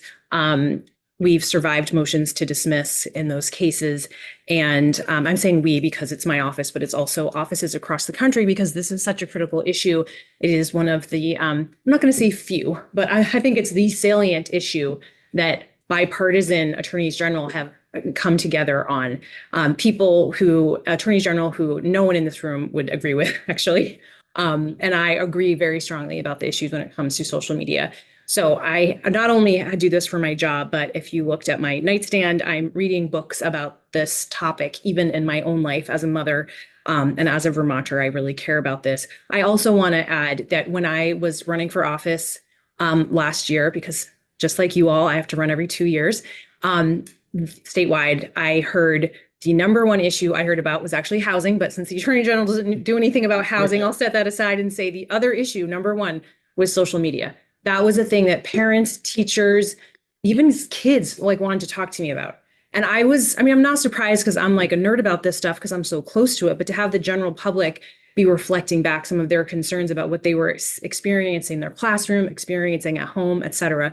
The issue is very real. The opportunity that the legislature has is to make, especially this committee, because you all know so much about these issues, you have an opportunity to move ahead on this issue in a meaningful way. And that's why we're here to offer our support for the bill and perspective on the bill.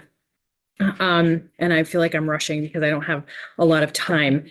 And also because I think you already have a foundational understanding of these issues. So I don't feel like I need to sit here and kind of educate you on the basics about how, kids are the product when it comes to social media and their attention is being exploited. The basis of our lawsuit against Meta, against TikTok was all the tricks that they're using to make sure the kids stay on their apps.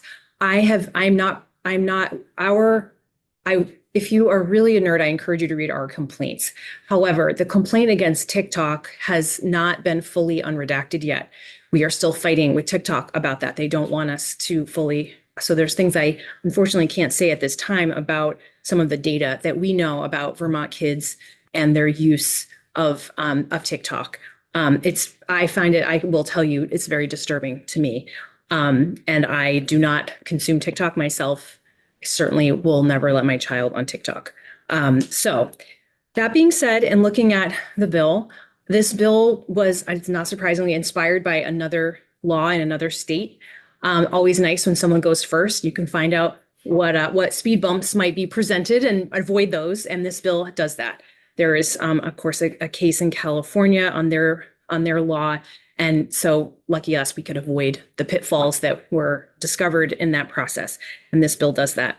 The bill, I just want to tick through a couple of issues around the bill that I think are of particular interest to my office. One is clearly you have put in place a specific rulemaking process for our office to handle. I would proudly do that if that's your wish. We know, rulemaking can take time, right? You know that, I know that. If we get started this summer, it's not going to be by the fall that we're done. It's going to be next year, right? It's going to take some time, but would happily and proudly conduct that. I want to make sure I touch on all my points here. I also want to mention the private right of action. Has that come up in your comment? Okay, so maybe I don't need to touch on it, and if you want me to, I will come back. I'm about to mark the 20th anniversary of my graduation from law school. So I've been dealing with the private right of action for a long time because I started my practice as a civil defense lawyer. So I was defending mostly corporations against private rights of action. That was what I did when I was a baby lawyer. So I'm happy to talk about that when and if it comes up. And I want to look through the bill to make sure there's anything that I wanted to mention. I wanted to mention rule making. Sure. I was comfortable with, I know that there's exclusions and I wanted to say I'm comfortable with those. Well, I've got a question. Yeah, please. So in the exclusions, there's subsection 6, giving a waiver to companies, 25,000 and 50,000 consumers. Mm-hmm. Is that intent to shield Vermont businesses from complying with making sure that they have algorithms that and all of the things that we have in here to protect kids? I wouldn't say Vermont businesses. We want to treat all businesses equally, but I would say, small businesses.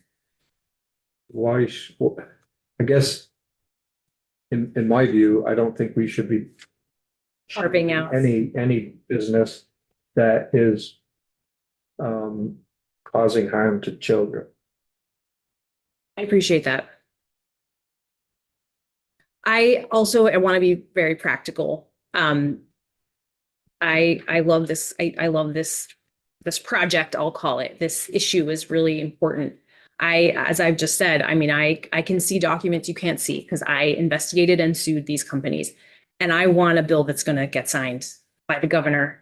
And I think before I would change that, I would just make sure that that was a change that he was comfortable with.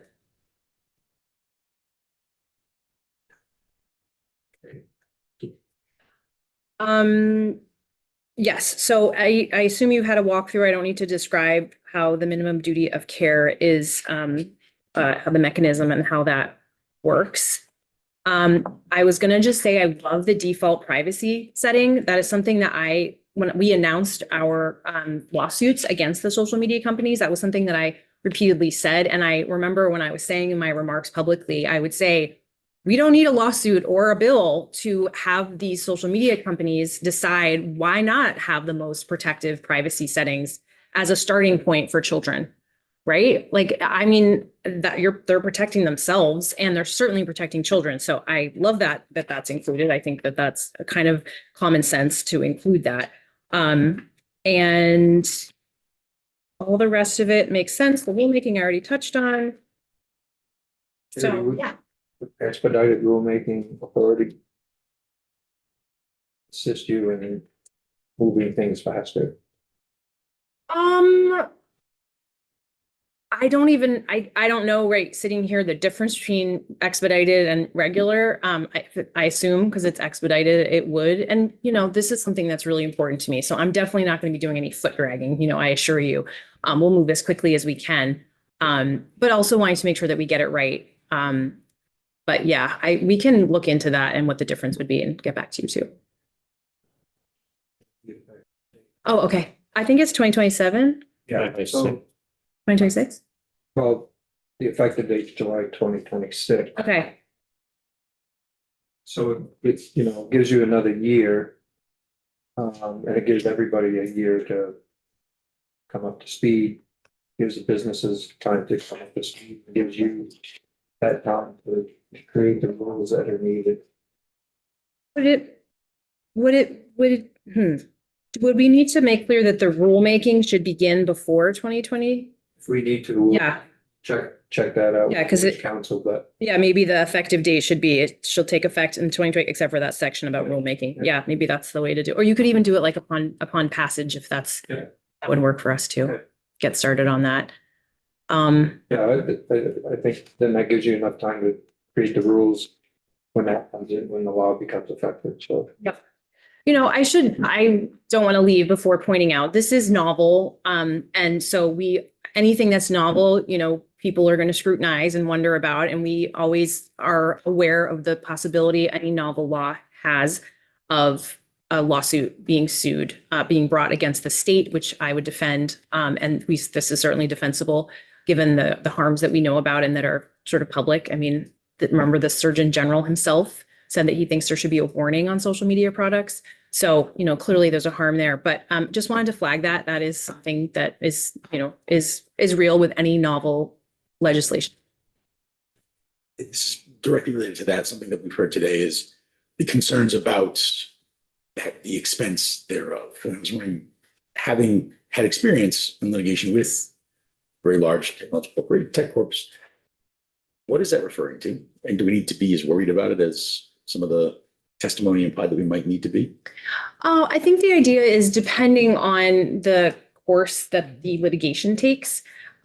If we didn't have enough bandwidth in our office, we might have to get help from a private lawyer.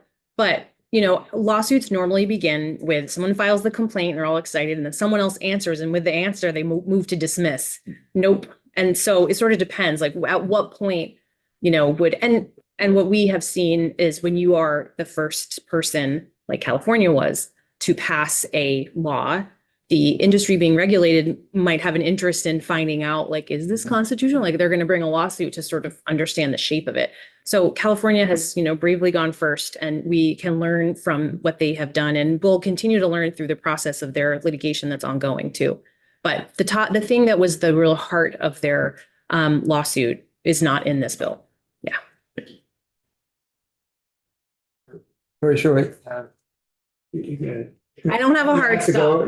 Turn in I'll eat faster later. You'll go away in the card anyway. Two issues, and not for you to think about now, but maybe some point, some assessment of legal risk might be helpful. Just as general matter when witnesses come in and say, we're going to sue, it'd be nice to have some assessment of legal risk, maybe. Well, since I'm the one who defends, I will always say we are definitely going to win. Our case is the best case. So I won't go on the record and say anything less than that. I understand. Well, maybe I'll think about posing it in another way. Perfect. The questions for the Attorney General? Thank you. Yeah, thank you. And sorry that was so rushed. I'm happy to come back if you have specific questions or things you want me to delve into a little more deeply. Thank you. Thanks. Josh is still here. Were there any questions for Josh?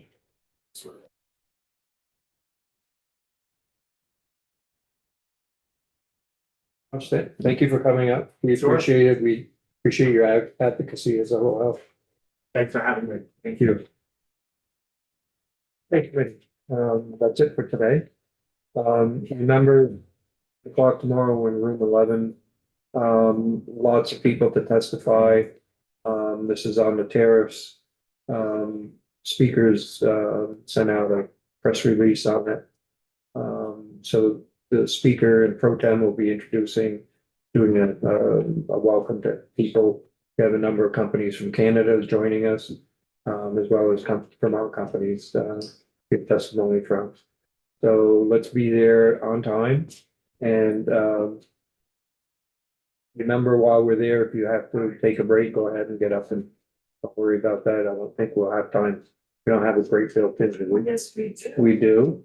Wow, look at that. The queen did it again. Long live the queen. So we have that, and then in the afternoon, we're going to start testimony on tips. Anything